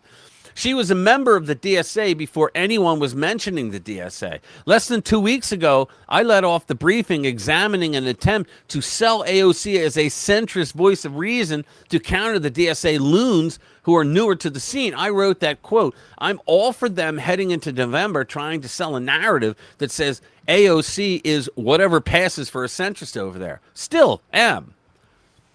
We've been relentlessly mocking the potential 28 Dem field for a while now. It really is a lackluster circus that's heavy with white dudes who the Dems don't really want to have to resort to nominating. And you know what? That's funny, Jade, because what was it, like 4 years ago or so, there was, the Republican Party's too white and too male. Yeah, you heard every one of them saying, too white, too old, too male. Look what they have. When looking, he wrote this in February, when looking at a list of the likely potential Democratic nominees, America's dumbest bartender stands out with the most diversity cred. She's a good fundraiser, too. Her odds are going to start looking better as we get closer to 2028. And Democrats laugh Kamala Harris off stage and hit Newsom with an oversized race card. Exactly.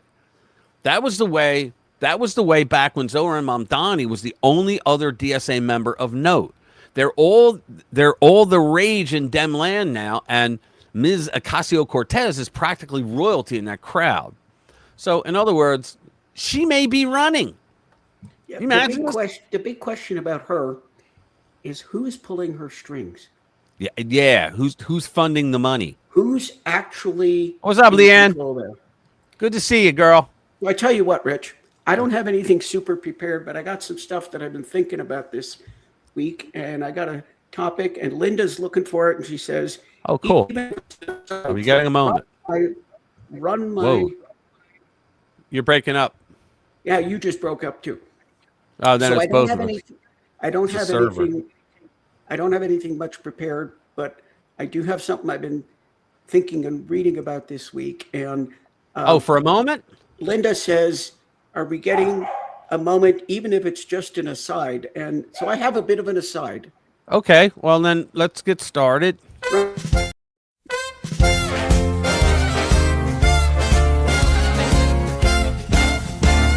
It's a Dr. J moment. The floor is yours. Okay, thank you. So, I do try every week to come up with something, but I don't want to put just BS out there. But this week, actually, it occurs to me that there's something I've been thinking about and talking to Jim about this week. And AI. AI has been on everybody's mind for some time now. And it's just interesting as to the scope of it. And the power requirements are what really hit me. And it turns out, and this is apparently literally true. Did you know that they actually use turbine engines, jet engines, to generate the power for these centers that they're building? No, I didn't know that.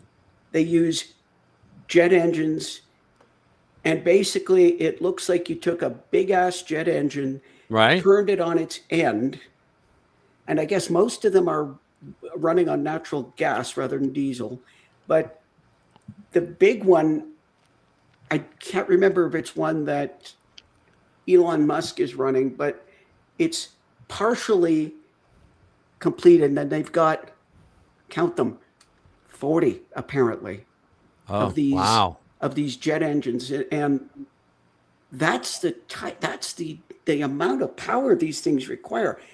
And I mean, they've got these jet engines running 24/7. Right. And multiples of them. So in my mind, first of all, that thought right there is pretty impressive. That is. In my mind, the only actual way that this level of power AOC can be supported is with pocket nukes. You have to have. Yeah. You've got to be able to have a nuclear reactor that's delivered in a semi-trailer and set up. That's the only way we'll be able to keep this up, because the power requirements, each one of them, a big data center, right, can have the same energy requirement as like New York City. Oh, okay. They said, wow. And I'm maybe getting the figures wrong, but like Texas, it's 90 gigawatts that they use, and with the AI data centers that they what got. What the hell's a gigawatt? What movie? Well, go ahead. It's like a gigachat, only different. Go ahead. But with the data centers that are just planned, right, that's going to be 300, not 90, 300 gigawatts. So, and then the interesting thing is people are getting all freaky about AI now, because there's lots of people, when you send a manuscript for a book, if they suspect that it was partially AI written, they'll just forget it. Right. Music, people are refusing to listen to AI generated music now. And yeah, I know. They're out I don't of it mean now. just the stuff that like you might do. I mean like people out there. They've got bans. I'm I sure mean, a lot of people never liked it. Yeah. Well, Yeah. the worst is there's bands, quote unquote, out Right. there that come across like a real band. Right. And I saw one guy, he analyzed it, and it was one of their quote unquote live shows. Oh, yeah? And you're watching them. How do you do a live show in AI? Exactly. And when you read there's a lot of weasel words in their bio, and it's like, well, our live shows are more of an experience than an actual live show. And it was funny because he was analyzing it. He says, look here, and he showed the video, and in one shot they showed the guitar, and then the next shot the guitar head had changed. Oh, wow. The guitar head changed from like 6 on a slant to 3 on each side, and then the next shot it had changed back. It was so and people are rejecting AI, but mostly it was the power requirements that stuck in my mind. Freaking jet engines and like, oh, I know. Well, multiple, Trump told like them to make their own. He told them make your own. Yeah, but how are we going to make that much power? The only way to do it is you would have to have kind of a small fleet, like a half a dozen trucks, semi trucks. The one pulls up with the reactor, the next one pulls up with all the cooling. Well, I was saying like a while ago that these AI companies, I'm not saying AI is going out, but these AI companies are, and not too long in the distant future, and that's because of the quantum chip. It doesn't. You have to. It goes into sub-zero temperatures, right? It has to be in there and able to work, but it's a hell of a lot different than having to produce shit tons of power, electrical power to run it. Yeah, well, the problem with AI is everybody that I've listened to is predicting a huge bubble burst, just like we had for the .com burst, except a lot worse because there is trillions and trillions of, there's like more than $1 trillion in like venture capital in this, and there's just no way it can be supported. And no way to get the What do you mean it returns. can't be supported? How? Well, How not? Right now, a lot of the AI is being given away. The actual cost, when you factor in all of the stuff, nobody really knows. But they're predicting anywhere from 10 to 30 times what it actually costs. So if you're paying like $100 a year for AI now, it could be 10,000. Right. I don't see that happening. And then, because you have new companies coming out all the time, and then people won't buy it. But I've listened to a lot of business people, and they say there's going to be a bust. Anyway, that's what I've got. I just wanted to just get that off my chest. Awesome. 40 jet engines. You went all metallic there for a second. Yeah, you kind of broke up too. 40. Well, I didn't say anything. How did I break up? I didn't say anything. Your picture broke up. Data centers are spending more than can ever recruit. Yeah, that's a lot of people are saying that, but a lot of people are saying that, but that's the point. Yeah, I don't really see it. I know Sora shut down. Sora was one of the better video AIs. You create videos, right? But they shut down because they admitted it. They said we can't afford it. Yeah, here's the bigger problem. It's OpenAI that did it. Here's the global problem with that is there are 7, count them, 7 companies that are basically the heart of, or the body of this AI. And if things go badly, people can see like the S&P dropping by 50%, which I hope we don't see it, but we got to wait and see. Yeah, I'm not a naysayer about it. I mean, for the music, I only use it for the channel. Yeah. You know, for the end screens and stuff like that in the beginning. You're not trying to sell it as a professional musician. No. Yeah, I just create it. I still get shit from people, but I try to create it to do intros and stuff like that, and like my end screens and things like that. That's what I use it for. Yeah, and there you go. And I just tossed it out, like you said. I don't have to have all the answers. Yeah, it's fine. No, it's good. It was good. That was good. Yeah, I have read that, you know, a lot of the companies are saying they're never going to make their money back. What I see is kind of like what happened with banks and with television networks and whatnot, that there's going to be a lot of mergers. I think a lot of these AI companies are going to take the best of what they do and whatnot, and they're going to merge. And one of the better ones today is what I use. I use Claude. I use Claude Code. Okay, but I mean, I'm not talking about creating music or saying, can you give me a list and write an email for me? I'm not talking about that kind of AI. I'm talking about AI that's embedded into business, and I don't think that's going to go away. Like the co-pilots and some of the open AI stuff that's out there as well. I don't think any of that's going to go away, because right now they're able to afford it. It's when you're talking about the ones that are not going to be able to produce the money to make it up. Yeah, because the RNA is like trillions of dollars when you add them all together. And they're not going to make it back, but I don't think they're worrying about it for whatever reason. I don't hear them complaining and worrying about it. Right now, we're still in like the baby phases, even though they're doing some really remarkable stuff. We're in the baby phases of it. I just think that it's going to the model that they're using now is going to fizzle out because of the quantum chip. When they get that to the point where the AI companies can move to that. Then I think that their problem with a lot of people complain because they say, rightfully so, that like you guys are using all this electric up and it makes our bills go up. Yeah. Because they got to create a new electric house to provide it. But that's why Trump said build your own. Yeah. Let's get back to the show.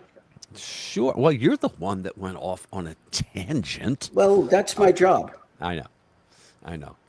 Let's see. Oh yeah, this bitch. This one. Who are you talking about? Lindsay Clancy. In case you guys don't know who she is, okay. This woman murdered her 3 children. Okay.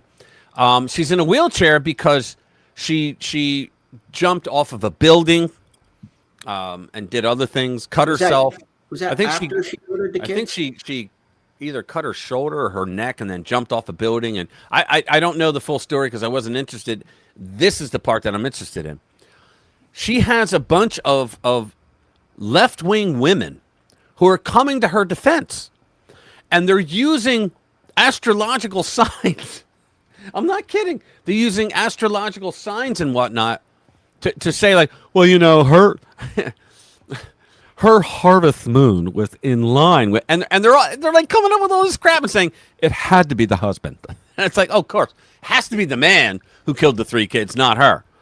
And so they played this whole thing of all these women on these radio shows and podcasts. Oh yeah, it has to be. And it's all these women are coming out saying, oh, it has to be the husband, right? And then one guy comes out and he goes, she said that she did it. There's not a person in the courtroom who is saying she didn't do it. Her own defense team is saying, yes, she murdered the 3 kids. And what the argument is not just insanity, but that the medical system did not help her because she had depression and something else. And that they did not come through for her. Therefore, she murdered her 3 children. Now, I'm just one of those old school guys that says, I don't give a rat's ass how depressed you are or how doped up on these antidepressant drugs you are and whatnot. You have a choice when you're going to murder 3 of your young children. You have a choice still. You could be out of your mind. You should still be held responsible for. And these women are just crazy coming out of nowhere saying that yeah, well, you know what? It's not her fault. And yeah, I'm like, what is wrong with these people? So Lindsay Chancy's children deserve justice. The women lionizing her deserve our scorn. Absolutely. We have long been told that if women ruled the world, we'd have peace and prosperity. Sorry, not true.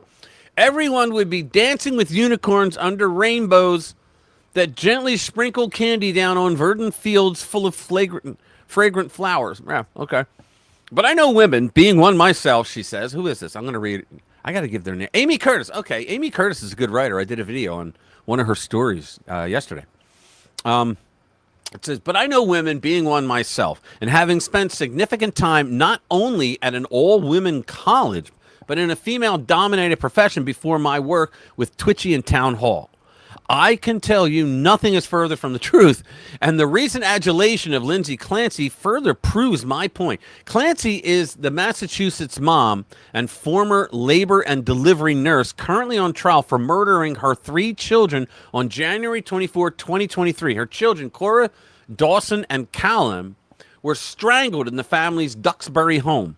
Clancy then tried to commit suicide by cutting her neck and jumping from a second-story window. The fall left her paralyzed, and she uses a wheelchair. She pleaded not guilty, and her attorneys are arguing she lacked criminal responsibility due to postpartum psychosis and other mental illnesses, as well as the effects of multiple prescribed medications. You getting it? So the defense does not, however, dispute this fact. Clancy strangled her children. It's a hell of a defense. I won't get into the details of the case itself. I have not heard all the evidence, and the jury will decide her fate. Now that, guys, in journalism, that is a very, and she's a writer, that is a very responsible statement to make. I won't get into the details of the case myself. I have not heard all the evidence, and the jury will decide her fate. How many other people are out there, they write stories just to get a first, right? No, this woman is telling you the truth. She's following the Bongino rule, which is usually when something comes out about Trump or Republicans or something, let's say he says, wait 48 hours before you run your mouth. Either way, because then by that time, the truth comes out. You mean just like CNN waits for the truth? Right, exactly.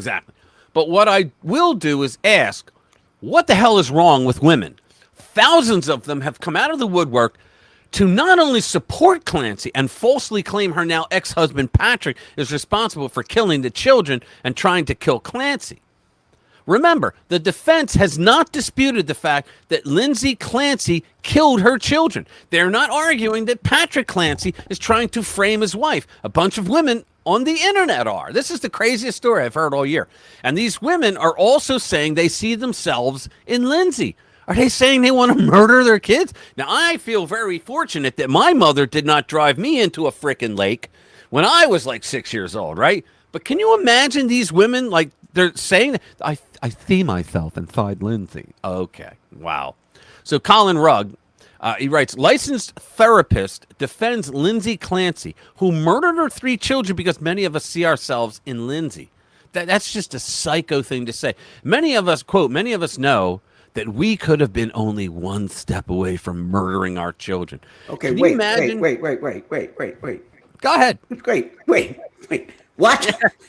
And she's a psychologist, a therapist. She's some sort of therapist. Now, okay, I've heard it said that any parent who hasn't thought of murdering their kids is lying, but that's at a level of, I'm going to kill that kid.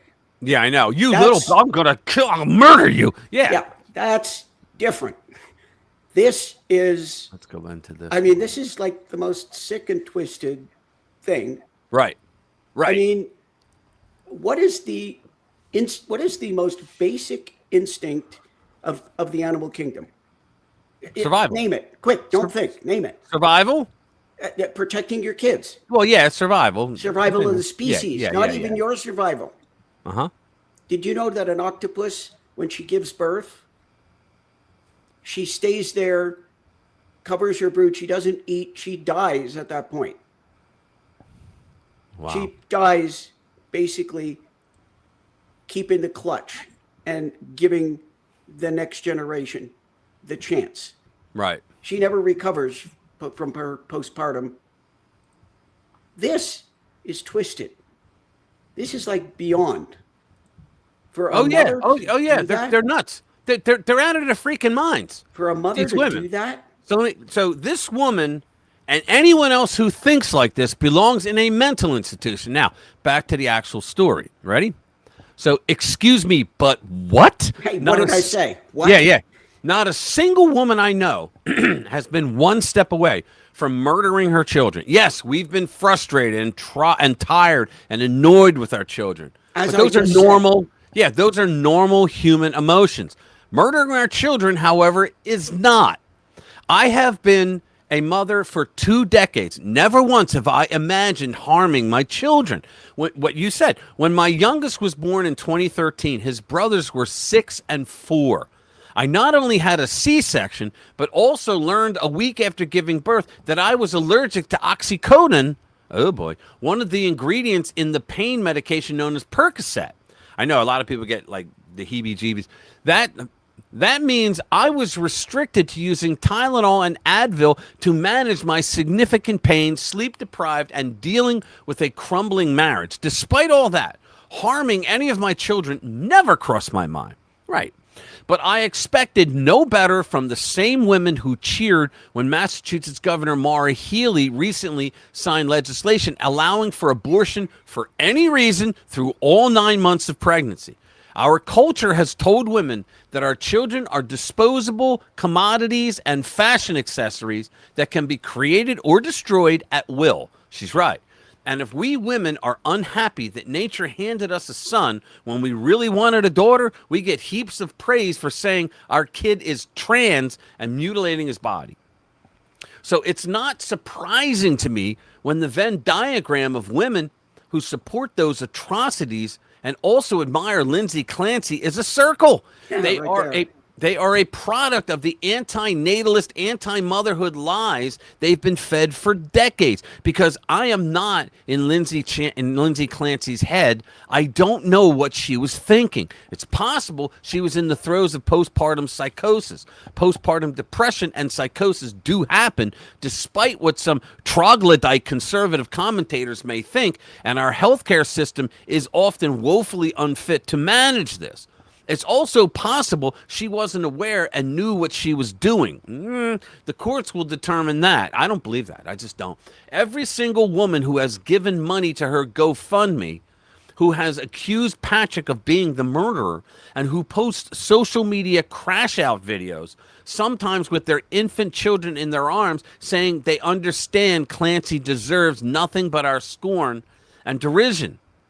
And this being said, all this being said, 3 children are dead and at the hands of their mother. At the end of the day, those children deserve justice, and that trumps the feelings of every woman who sees herself in Clancy. I thought that was very well written. Yeah, every woman who supports Clancy needs her head read. Oh, you need your head examined, right? Yeah. The jet engines, their power, yeah. Vinny, get the bat. Yeah. Louis always got the great one. That Vinny, get the bat. Yeah. And the people who apparently were helping her were probably all childless disaffect. Yeah, university graduate. You're right. Yeah. It's Munchausen by proxy on crack. There you go. Yeah, there you go. Yeah, not the women who did the deed, the idiots who want to ride on the coats of the dead children. Oh, wow. Leanne, do you want to come in? Are you still here? You want to come in? I'll send you the link. Let me know. Let's see. Okay, there was one that I was curious about. Let's see. Oh, I got a do we few want to talk videos. about Fauci? Yeah. Let's do that. I don't think I want to what, bother hearing. Is this the about one Fauci. about thanking the aid? No, I was thinking no one is more deserving. Report. Oh yeah. That's a better think that one would be interesting. You're absolutely right. That's a better one. Now, on the other hand, I don't care about Phoebe Gates. Yeah, Leanne, tell me if I'm going to be reading. So do me a favor. Tell me if Leanne. Yeah, comes up. I'll keep an eye, see if Leanne says anything. Thanks. If she comes up. Yeah, what's her handle? Leanne. Just Leanne. Okay. Yeah, Leanne. Okay, here we go. You don't know what you're talking about. No one is more deserving. Report cites several ways states can hold Fauci accountable despite the Biden pardon. Okay. Legal experts have described in an analysis posted by the Federalist a number of ways that state authorities may be able to hold Anthony Fauci accountable. The key is that while he has a Joe Biden pardon and multiple other protections as a former government employee, there are certain things for which Biden's COVID-19 advisor is not legally immunized. Blah. Quote, I am very much in the camp that Fauci lied to the American people, and he deserves to be held accountable for those lies, both at the state and federal level. America First Policy Institute senior fellow Chad Mizell told the Federalist, quote, I certainly think that state governments have options in pursuing claims against Fauci, and I very much hope that they will. The analysis explained There are a lot of sordid government figures in need of real accountability for abusing their power against the American people. But perhaps none other is more deserving than Dr. Anthony Fauci. As White House COVID czar during the Trump and Biden presidencies, Fauci was tasked with overseeing the governmental response to the viral outbreak. While marketed as the leading authority on all things COVID-19, Americans would learn in the years that followed that the self-absorbed health official and his allies throughout the pandemic amounted to everything but following the science. Remember, they kept saying, follow the science. They never followed the science. And we non-scientists, we know it when we see it. In fact, Fauci insisted he was the science. I remember that too. Yeah. Do you remember when what's his name got fired from CNN and then hired back? The big roly-poly guy. What's his name? Oh, yeah. That doctor that looked like a slob on TV. No. One of their. Oh, come on, my brain. One of their pundits. You mean that pundit that looked like a slob on TV? Yeah, that one. Yeah. Yeah, he got fired, and I think he came back. Oh God, what's his name? Was it the guy that got caught? He talked like this. Oh, yeah. Well, guys, help me out. Yeah, somebody, please, come on. I don't know why he had a show on one night a week. He talks like this. Yeah. Anyway, don't you remember when he came out? Mark Dice ripped them. I think the bald guy. Yeah. God, nobody can remember his name. Oh, come on, I'm going crazy now. But do you remember when he came out and said the most dangerous? Brian Stelter. Thank you. Yeah, Brian Stelter. Thank you. Do you remember when he came out and said the most dangerous 4 words ever spoken is do your own research? Yeah. You remember that? And he said, oh, no, don't do that. You have to listen to the experts. You don't know what you're literally looking at. Don't do your own research. Don't do that. And he said that's the most dangerous 4 words ever. Unbelievable. Brian I used to say, Stelter. Yeah, I used to go on X when it was Twitter, and I would bust his balls every single day. And he never responded, never did anything. And then one day he puts out this promo. This week he had a show, and I forget the name of the show, but he had a show on Saturdays. It was like Reliable Sources. That's what it was called. What it was they had a round table of like every network's top guy, right? And they called it Reliable. They were all a bunch of freaking liars, right? So he said, I wrote like immediately. I responded and said the most unreliable source in news is Reliable Sources on CNN, and he blocked me immediately. Yeah, it's like CNN, the most trusted. What do they say? The most trusted news. The most trusted something. Yeah, right. Like that. Yeah. But in recent weeks, government documents have revealed Fauci's obsession with his own self-promotion, collusion with corporate media, and numerous falsehoods he told the public about the virus and its origins. The analysis confirmed. They include texts from Fauci, formerly chief of NIAID and infectious diseases, about COVID's risks to pregnant women, risks that he and others did not disclose to the public. Can you imagine that? Well, you know what he actually did worse than that. He deliberately hid it. He said, we've tried it on we've given it to 20,000 women with no significant effects. But what he didn't mention was in that 20,000, there was 127, I think the number was 127 in their first trimester. And of those, 104 of them miscarried. He is an animal. So I don't know what anybody thinks about first trimester miscarriages, but there are some people who would tell you that's a bit of a tragedy. Right. He is protected by the pardon from Biden, and during a congressional hearing, he insisted of self-protecting by invoking the Fifth Amendment more than 111 times when asked about his work. Further, you know what the libnuts said to that on Facebook? The 111 times? Yeah, well, Trump did it 400 times. I'm like, but Trump didn't kill 12.5 million people around the world, right? Further, the 1988 Westfall Act effectively immunizes all federal employees if charged in state courts over what they did for their government duties. Now, I don't see how they get immunity on state courts. I don't see how that's possible. Well, if it was a governmental function. Well, I still don't see. You're in the federal system. You're in the state system. You cannot, you can't go over each other. You can't say my immunity goes to the state courts But when I was a federal employee. I don't see how that's possible. I don't know why they did that. Yeah, here's the thing. If you have some sort of military type action and people go in, or a drone goes in and people are killed, people have said this about Barack Obama when he sent the drones in, that he should be held responsible. But the fact that this was done as a military operation immunizes you against any prosecution. Yeah, I just someone like Fauci. You harm people. Listen, we can disagree, but if like a soldier. We're not all right. We're not talking a soldier. They have different rules. I'm talking a guy that's in medical, a guy that's a federal bureaucrat. Let's put it that way. Yeah, he's not out in the field. He's a federal bureaucrat.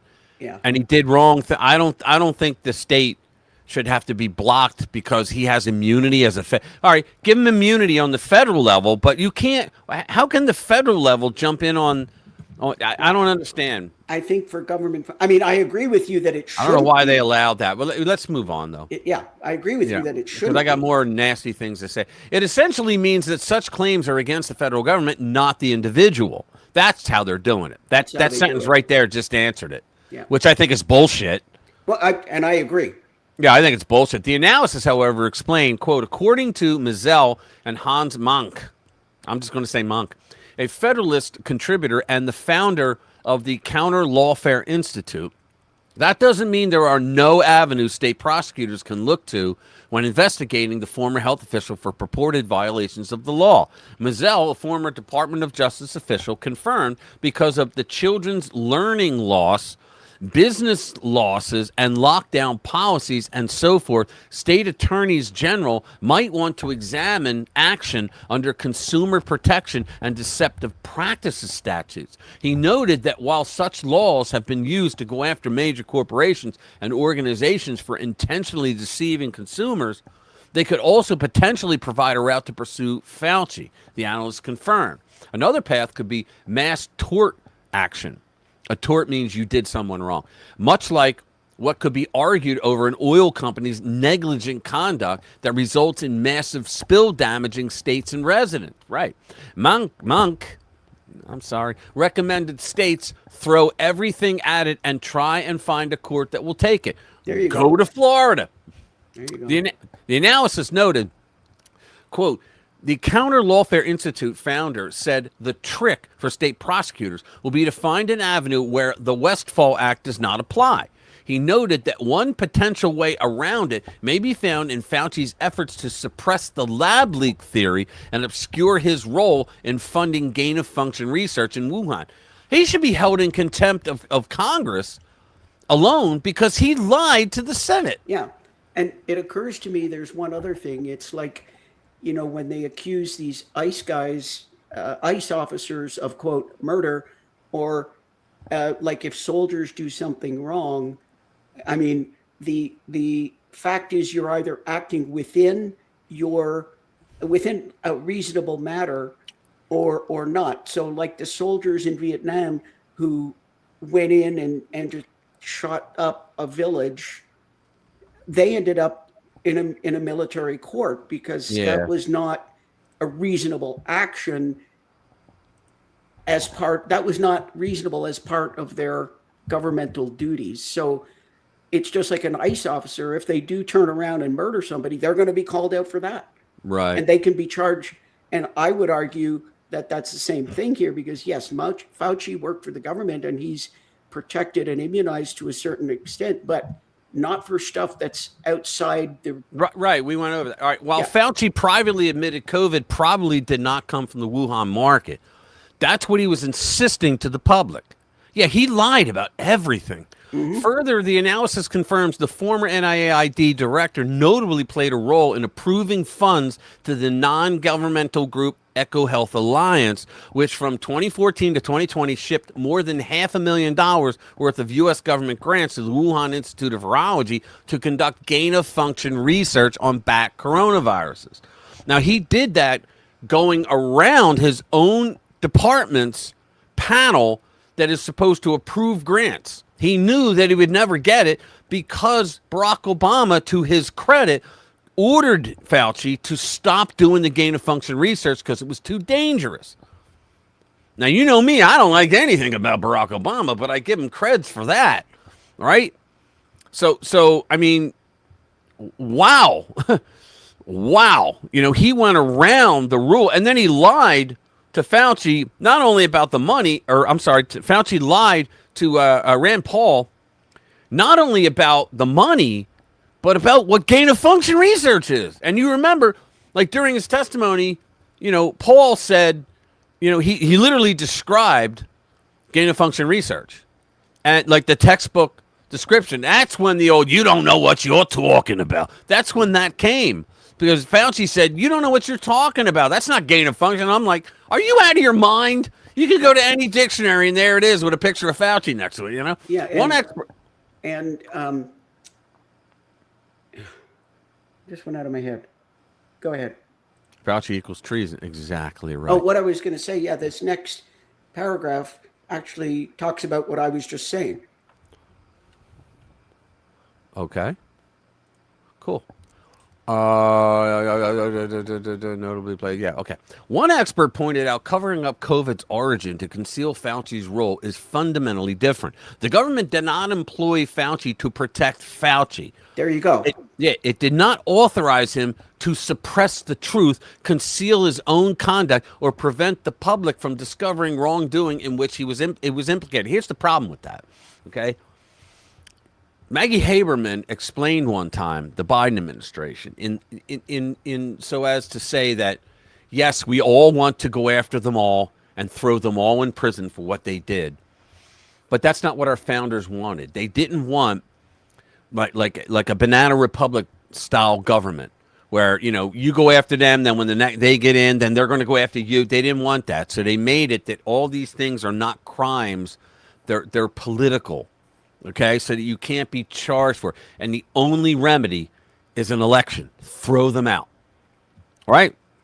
But I think something like this, where Fauci did and said things that harmed millions of people.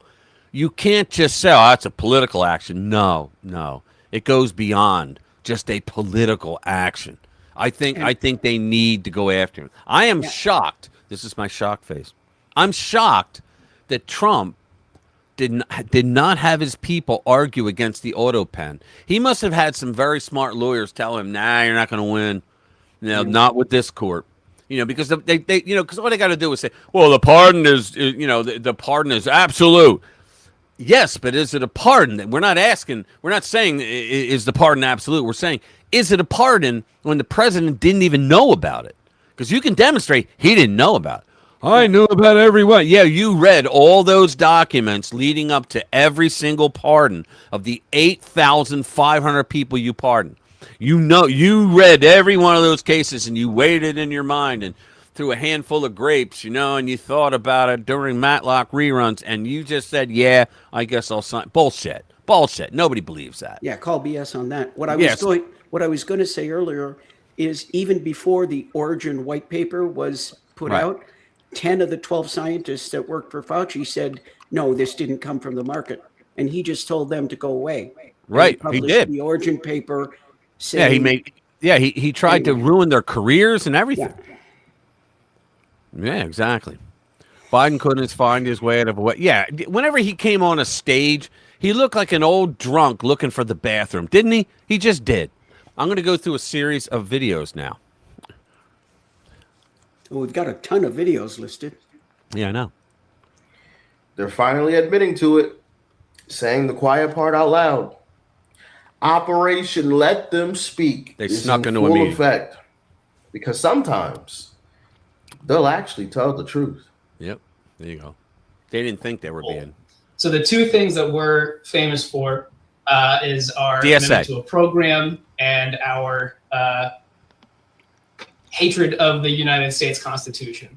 And what the program does is it gives us a roadmap to revolution, and it gives us the obstacle that we finally will have to get over to have a revolution, which is the United States Constitution, the basis of the United States government. And what the minimum maximum program specifically, what that format specifically gives us is that roadmap. It gives us the minimum circumstances under which we would be able to take power and govern, and it gives us the maximum program, which is the goals that we're actually aiming for. It also clarifies democracy as both the end goal and as part of the process to get there ensures the internal party democracy that we want to see in DSA. So it really wraps up the revolutionary tradition of democracy that I think socialism, revolutionary in the United States have always been a part of, and aims at a future that we can live in as a human species. Because I think absent a revolutionary democratic socialist. Do you hear what they're saying? There's got to be a revolution. What happens in a revolution? People die. Republic in North America, we may not have a livable future. May not have a livable future. Oh, you got to be kidding me. This one, I may have played this last week. I don't know, but it's so good. It's called Put This Woman in Jail Now. Son has identified as a cat for the past 7 years. Yeah, you played it last week. All right. That's what I thought. Yeah. All right, we'll put that one away. I got another one. Let's see. What is this? They're a threat to society. Let's play this. Here you go. They are a threat to society. 22-year-old man cries like a little after receiving a $50K full cash bond for discharging a fire extinguisher at a Detroit police officers during multiple street takeovers. Zachary Robert Sacer is charged with 2 counts with intent to do great bodily harm and 5 counts of resisting and obstructing an officer. It's crazy. They are a threat to society. 22-year-old man. He's crying like a look at that. Oh my God! I can't believe Jesus Christ! Here we go. This is Nick Shirley. Here we go. California Assembly Chief of Staff tries to slander Nick Shirley out of the Capitol. What does that do for you? Mia Bonta, do you think her creating a bill that would make it basically illegal, give someone a $4,000 fine for looking into immigration support service providers? Did you guys hear that Nick Shirley has a small penis, allegedly? Wow, that's so adult of you. Did you hear about this? Nick Shirley you would never allegedly see has a small penis. Well, I don't know. This is what they're reporting.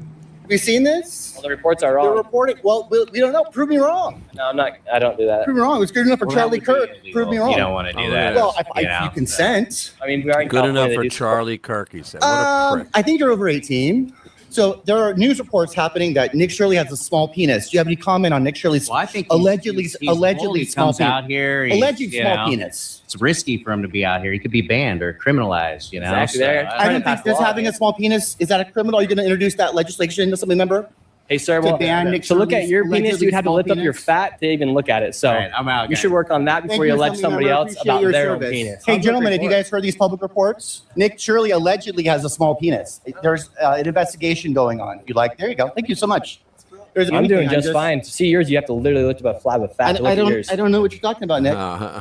You literally have to go like this and tuck your tummy and look at your own. Well, I appreciate.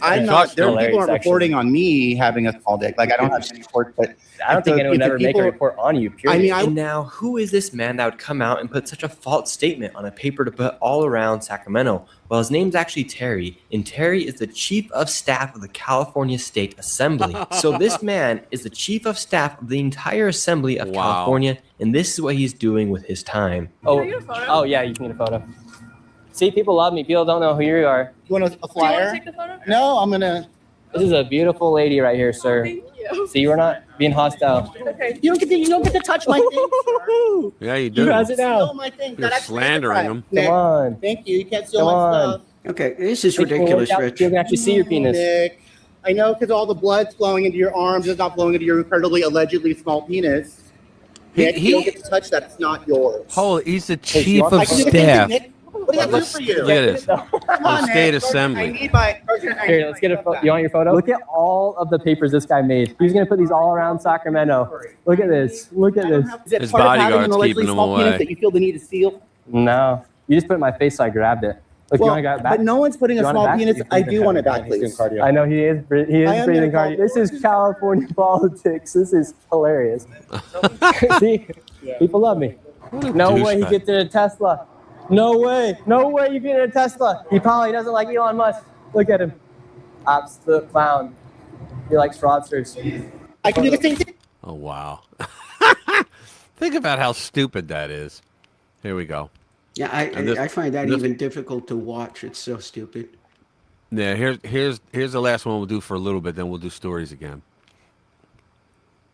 There are more people being sold in slavery in this country right now on the southern border than any time in the last couple hundred years, and the church is silent. There are 320,000 kids that we know of that have gone missing, many of whom are now teenage prostitutes and slaves for the cartel in the interior of the United States. But the church is silent. You see, Kamala Harris did this with a direct action when she decided to get rid of DNA testing on the border. Quickly, here's how it works. You show up on the border as a 13-year-old girl. By the way, you're an average of 3 times in that voyage to get to the border. You are currently being used as a toy by the cartels all the way up till there. The typical mode of operation under Donald Trump was something called DNA testing. Thanks to modern technological breakthrough, you do swabs, saliva swabs of each individual, you put it in, and in 90 seconds, you can have an affirmative or a negative DNA match. So is the person with the minor actually the relative, or is it somebody else? Super simple. See, these are the reasons, these little clips like this are the reasons he got whacked.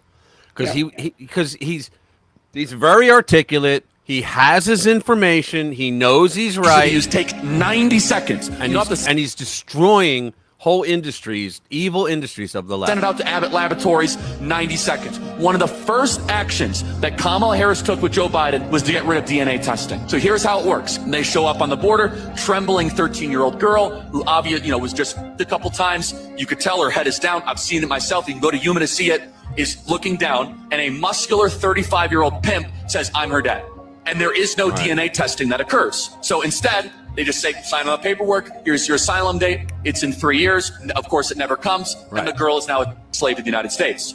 Under Trump, we do a DNA test, be like, you're lying, that's not correct, we're gonna find out who her parents actually are, because we're not gonna co-sign to her becoming the worst thing that we could possibly tolerate. However, the church is uninterested in this. Exactly. Pastors are too interested in bigger buildings and more budgets, and not in the fact that kids, God's children, are being sold as slaves in our own country. This is not happening in Afghanistan. This is not happening in some far off distant land. This is on our turf. This is in our own nation. And that's why he got whacked. I'm going to say something else. You had like 800,000 children were lost. The illegals coming up were lost by the Biden administration. 800,000. They bitched when it was like 48,000 were lost under Trump's first thing, and they found them. Was it that many? I didn't think it was quite that many. For Trump, yeah. Well, but it wasn't Trump's fault. Or Biden, was it 800 really? Yeah, it was. I heard it was over 800,000. Yes. And the stories that we heard was like they found 300 and some thousand of them. But the fact of the matter is that here's the majority of what happened. People, crazy ass parents down in South and Central America send their very young girls off to become Americans, and they hook up with these adults and people. So they even, it's said that most of them give their kids birth control because they know they're going to be raped at least once during the trip, the 1,000-mile, whatever it is, right? So you have these legal groups that are out there saying, look, it's easier. There's all these kids to choose from. Team up with one and say, look, in order for us to get into America, say that you're my daughter or you're my son, all right? And we'll get in because he goes, these Americans, they're very nice people. We're going to take advantage of them. They put children at the head of the line. So you're just going to lie like that. Okay. So they get in there and they have to separate the kids, right? And the libnuts, AOC and all them argue. That's a whole other thing. They're idiots. But they have to separate them because you can't put a child into a jail cell where there's other adults that don't know it and they could get violent. Okay. So the kids go there, they go there. When the adult gets his hearing and he gets the notification, 2036 come back, under Biden, right? 20 million people. Well, they go, okay, you can go over and get your daughter now. My what? Oh, yeah, okay, yeah, because it's not his kid. And so what happens, they go, okay, where do I go? Over there, okay. And the guy walks away and he goes this way and never goes for the kid. So you got all these children that are left in these facilities. It happens every single time. They're all thousands of them in these facilities, and they don't know what to do with them. Well, or he goes back and gets the girl and pimps and her out. traffics her and all. Well, yeah, but you know what? He just got away with the Democrat shuffle. You know, okay, I'm going to go for my deportation hearing, but they're going to allow me to stay here. What did Trump do? Remain in Mexico, right? But they let them into the country to roam for what, 8 years before the hearing? You know, normally it's like 2 or 3 years, but like under Biden, it was like I was seeing dates like in the 2030s, the late 2030s, because of so many people. But then again, immigration judges, people don't know this. Immigration judges work for the president. They're under the executive branch. They're not in the judicial branch. And I remember Barack Obama when he brought those 250,000 children in. Remember that? Now, a lot of people forget that. The deporter-in-chief, he brought like 250,000 children in. Like illegals, all of them, right? And so what happened? He told his immigration judges to not issue bench warrants when adults did not show up for their deportation hearings. It was around the time when the kids came in. Literally giving them de facto amnesty. All right? Nobody wants to talk about that. It's a fact. I did a story on it. I looked into it. I did the research. It's a fact. Okay? You think Biden didn't do the same thing? Don't go after anybody that doesn't show up for their deportation hearing. You know, hush, hush. You think they didn't tell them to? Of course. Bullshit. Of course they did. Let's do this one. And our great state of Texas should take a stand by banning Kellogg and other anti-American companies from our public institutions like schools and the military. Earlier this year, I filed a shareholder activist letter against Kellogg for selling a less safe, inferior version of their cereals to American families. Very few Americans know that Kellogg sells a safer version of their cereals without artificial food dyes or carcinogenic preservatives in other countries. They use more chemicals in the U.S. version because it is more profitable and because we allow them to.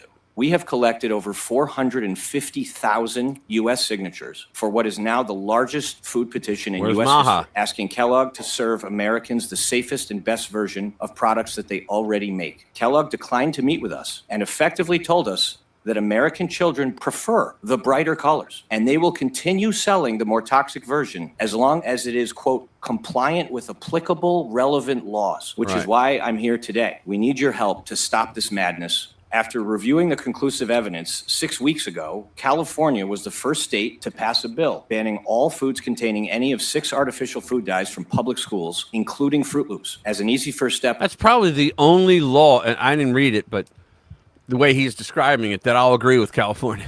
Yeah, there you go. I believe Texas should follow suit. I am optimistic for the first time in 20 years, and I believe that Texas can be a thought leader in removing harmful ingredients from our foods. We can reverse this great American poisoning, and I believe we already have a playbook on how to. Yeah, no, we need RFK to get on that. Yeah, well, he is. He did the dye first, but he's doing a lot. You know he's what doing I an want to awful know? lot.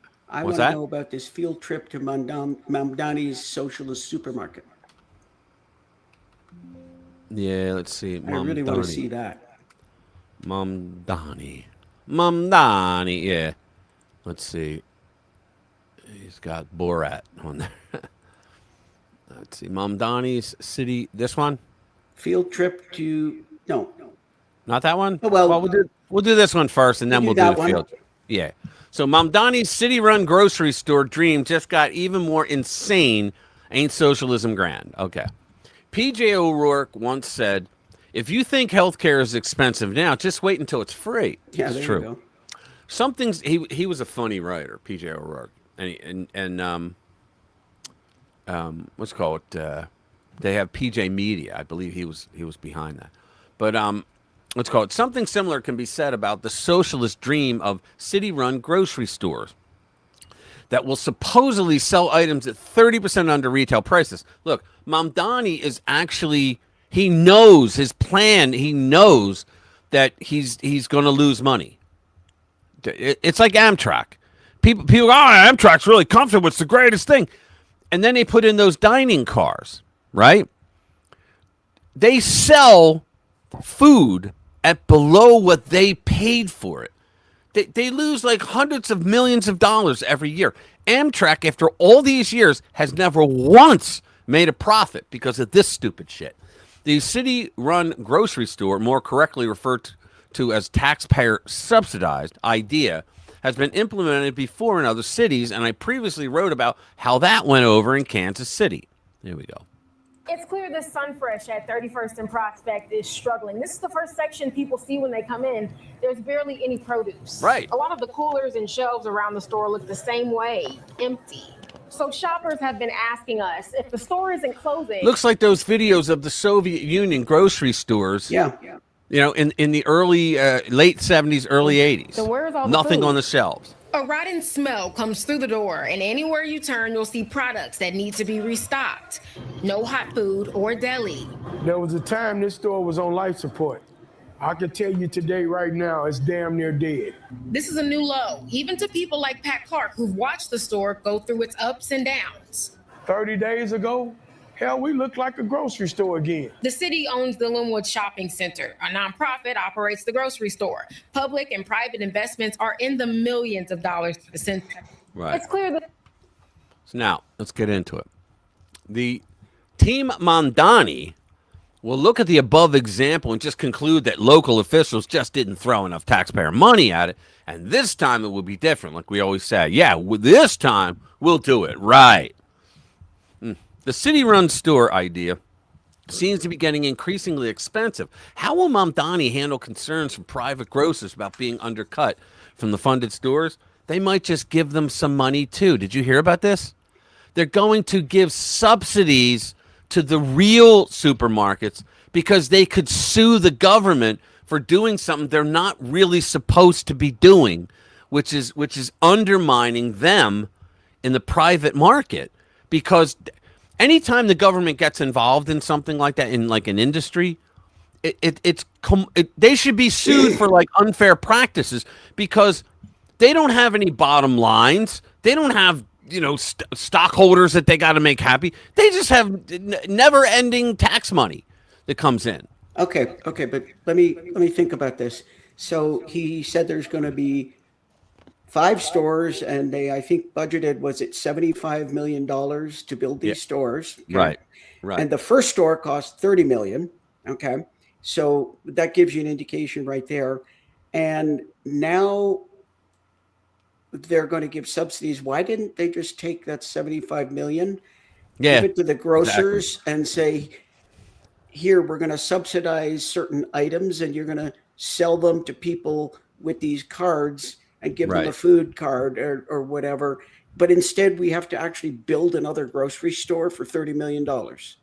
Exactly. I want to say hi to Lisa White Mitchell. She's watching us, the stream on Facebook. We're on Facebook and Rumble tonight, as well as YouTube. Hi, Lisa. Good to see you. All right. Where the hell am I? Team Mamdani. The city-run store idea was... Let me go below this. Okay. Let's see what this one says. Ultimately, the goals of these locations, not just here in East Harlem, but volumes all the way up. Location is to be complementary to the neighborhood, and really, rising tides. Right? We can all cooperate and work together in a meaningful way. Do you mind? What is the? I've heard that term from EDC officials that these are meant to be complementary. What does that mean? What does that complementary mean in terms of policy, operations, and things like that? Yeah, I think we're, as an agency, looking at a number of different complementary, policies and programs, grants, incentives that can come alongside these grocery stores to support other, local independent businesses that are in the neighborhoods. We're going to continue to listen, and we're going to continue to engage. And I'll be, alongside the operator as our partner, and like I said, making sure that we are complementary to the other businesses that are here in the neighborhood. So Sure. other locations, other grocery stores can get grants from the city under this? Something on the table. We're exploring a lot of different Something on the options and table. opportunities. In other words, we're going to screw up legitimate businesses that pay taxes, right? That have a service for our people, right? For the people in the community. We're going to screw that all up. But we'll, instead of telling them to learn to code, we'll just give them more taxpayer money. That's the socialist answer to everything. Yeah, money will solve all problems. It's like that the Western. It's like what the West has done in Africa. They go to African nations and they say, "Oh, you guys need help. Let us hand out free food." So the woman with 3 kids that just opened up a little shack to sell whatever food items that she's made, suddenly nobody is coming because down the Exactly. street they just offloaded a pallet of whatever it was, Right. and she has to close up. Now she's out of business, and there's Yep. somebody else, and you wonder why the economy Well, over that's the there is so socialist bad. way, you know. What's that? That's the socialist way, you know. Yeah, as long as you have somebody else's money. But you know, okay, field trip to Mamdani's socialist Okay, supermarket. field trip. Field. Okay, if I could spell it correctly, I could tell you. Field trip. Oh, there it is. All right, now we got it. So there it is. Field trip to Mamdani's socialist supermarket goes hilariously wrong. New York City Mayor Zohran Mamdani his plan to open 5 government-controlled grocery stores, one for each borough, is going about as well as you'd expect a taxpayer-funded socialist supermarket experiment would go. Not Right. great. On Wednesday, city officials took a group of prospective vendors to tour the site of the Harlem store, dressing them up in hard hats and high-visibility vests. Everyone was ready for a muddy boots tour of the construction site, hyped to be wowed by this socialist utopia coming to life. They were greeted by an empty parking lot with no construction whatsoever. Even worse, there was trash blowing across the vacant lot and nary a sign to suggest Mamdani's socialist supermarket was arriving anytime soon. Big Apple, who's this from? They don't say.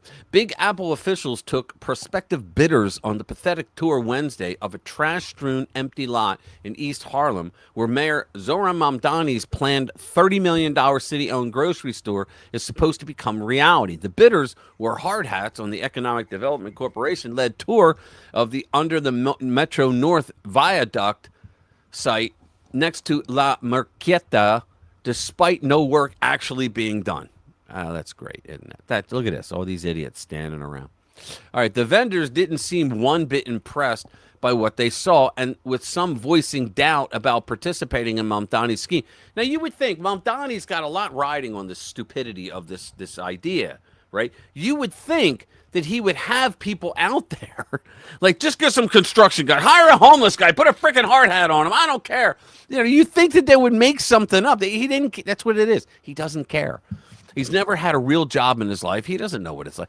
Others left the door open, but there are conditions that need to be met. We are very cautiously optimistic about this potential project and what this potential project means to the community in food deserts. Said fully fantasy, whatever. It was to be a full, transparent partnership. We also have to get involved, get the public involved. There's other things we have to think about: market forces, transportation, weather. Why do you have to worry about that? You've got untold sums of money from taxpayers. So we have to ensure whatever model an operator like myself or a group that we put together build, this can be flexible. And look, bullshit. In the end, it's not going to work. It never has anywhere. It's never going to. Yeah, high fructose corn syrup. Of course it is. So is that partially hydrogenated soybean oil. They hit it at like 5,000 Kelvin. And it literally creates a new molecule in it that your body doesn't know how to process. How about that? And they want you to eat that crap. Well, all you need to check Porter Canyon chips, potatoes, olive oil, and salt. Hopefully, if it's a molecule the body doesn't know about, it just keeps going through. But that's not no, always what it true. does, it goes to your belly. That's what. But that's not always true, is what I was saying. Yeah, it goes to your belly. How about this one about the USS Abraham Lincoln? That I'm interested in. Yeah, hang on. Yeah, because the libnuts thought they had something here. I can't wait to read this too. Yeah, they thought they had something here because they were trying to anything to trash Trump, right? The TDS is all right. The left won't be one bit happy about the latest USS Abraham Lincoln development. Right, the American left and their media lapdogs aren't going to like this Middle East development one bit, although it's going to make a lot of military families happy. U.S. sailors work on the flight deck of USS George Washington, August 20, as the aircraft carrier transits the Arabian Sea. The George Washington Carrier Strike Group is operating in the Middle East during a scheduled deployment after arriving in the CENTCOM theater yesterday. All right.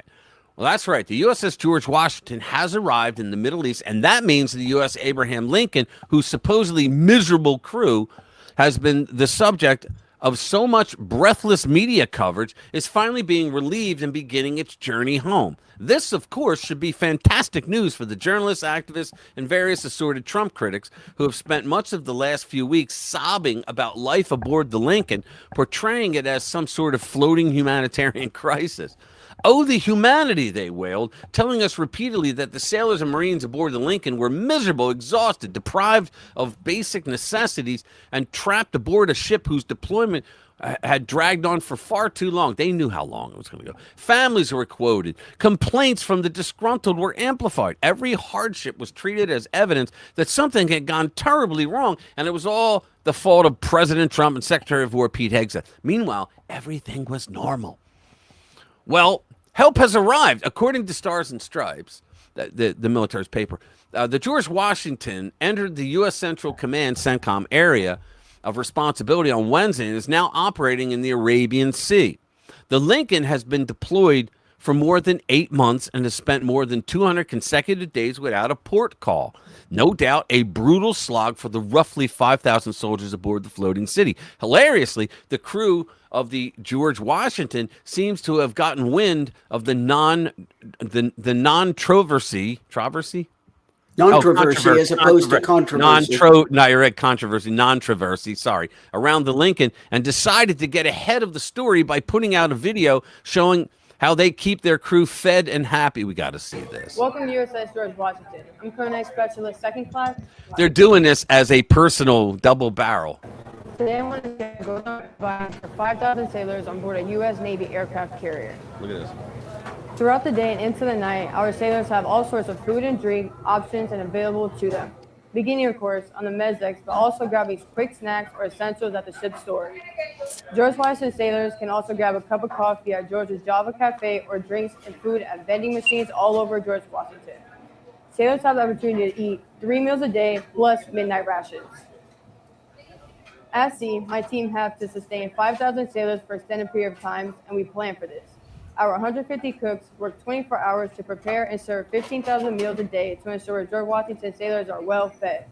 At times, you may not have everything every sailor wants, but sailors have access to protein, starch, and veggies. The essentials are definitely covered. From the mezdex to our aft cafe, there's always something available to keep the crew fueled and ready for the fight. That's all for me. See you on the mezdex. We are Team Warfighter. Oh, there you go. Well, there you go. You know they did that because the libnuts wouldn't let it go. And the thing is, like, when you're in the military and you're going for an 8-month deployment, you know that stuff's going to happen. You kind of expect the way it's going to be. It's not, you're not there as a social club. You're not there to have a great time. You're there to do a job, right? But the libnuts, they're so lacking in any way to convince people to vote for the Democrats that they're just throwing shit at the wall to see if it'll stick. And that's what they've been doing on Facebook. And I'm just having the time of my life correcting them. Yeah, and for the most part, I mean, there is exceptions, but not one of these people have ever faced adversity. Not any one of them has ever had a military a job, and right. Not one of them knows the meaning of the word responsibility. Exactly. These guys and women, men and women both, are out there doing a job, and I bet you if you talk to them, they would all say that they are very proud to be doing that job. I love this. Flex, it's a snack bar concession stand. Flex the taqueria, whatever. I thought it was tequila when I first looked at it. Sunset Jihad is nearly at the dregs. Nate Friedman did a good vid about pop-up mosques in New York City. I can't do the next one. The Navy does have the best food in all the military. I wouldn't know. Did they have vending machines on a ship? Yeah, they did. Well, yeah, they did actually. They had vending machines. Let me do this next one. Hang on. We're gonna go back to Doc Rich. We haven't done anything about Swalwell, despite you saying that's a theme. Yeah, I'm gonna get into that right after this. Yeah, I did want to read those. Here we go. One more. So it seems as if we're all going to have to start taking scales with us to the grocery store, because these grocery stores are continuously ripping us off. I got another clip for you. Here we go.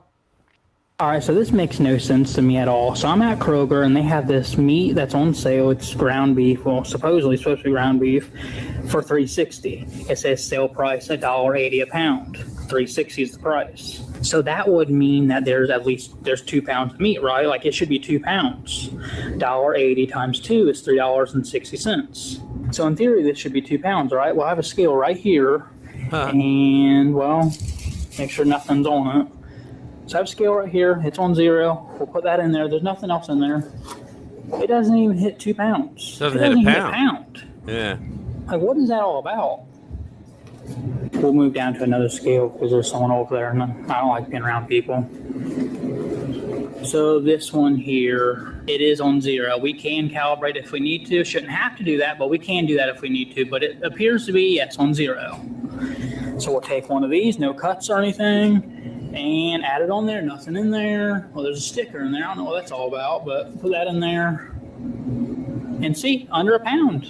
Under a pound. Wow. But in theory, this is supposed to be 2 pounds. At $1.80 a pound times 2, so it'd be 2 pounds for $3.60. That's crazy. We'll take the next one, do the same thing. It's $3.60, $1.80 a pound. No camera cuts. Put it on there. Nothing in it. And yeah, less than a pound. Yeah. In fact, both of these together would be less than 2 pounds. Still less than 2 pounds. Wow. Like you can't make this stuff up. I mean, this is crazy. There's 2 right here that are claiming to be $1.80 a pound. Times that by 2 is $3.60. It's supposed to be 2 pounds, and it's not even that. In fact, both of these together aren't even 2 pounds. Make that make sense, Kroger, because that's a scam. Yeah. Hey, did you notice? Oh, if you put that back up again, and just stop the video. Put that one back up again. All right, hold on. Hang on, I gotta find it again. Hold on. Okay. Now, what do you want? Just put it up for a second. I noticed something. All right. So it seems. And then just stop the video. All right. Take a look at his subscriptions. What's the first top one on the list? Subscriptions. What do you mean? On the left of his screen, subscriptions. More people. That's my subscriptions. Is that your subscriptions? That's my subscriptions. Yeah. Okay. Yeah. Never mind. Account. Why? What are you going to make fun of? No, I was just going to say he subscribes to 42. I don't know. Well, he might. You never know. He might. Doc Rich is pretty good. He's into like everything.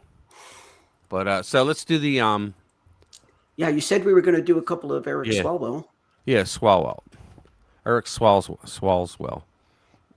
Let's see. All right. Yeah, Swalwell. If you guys don't know who he is, he was a Democrat member of the House who was so smug against Trump. He was involved in the impeachments.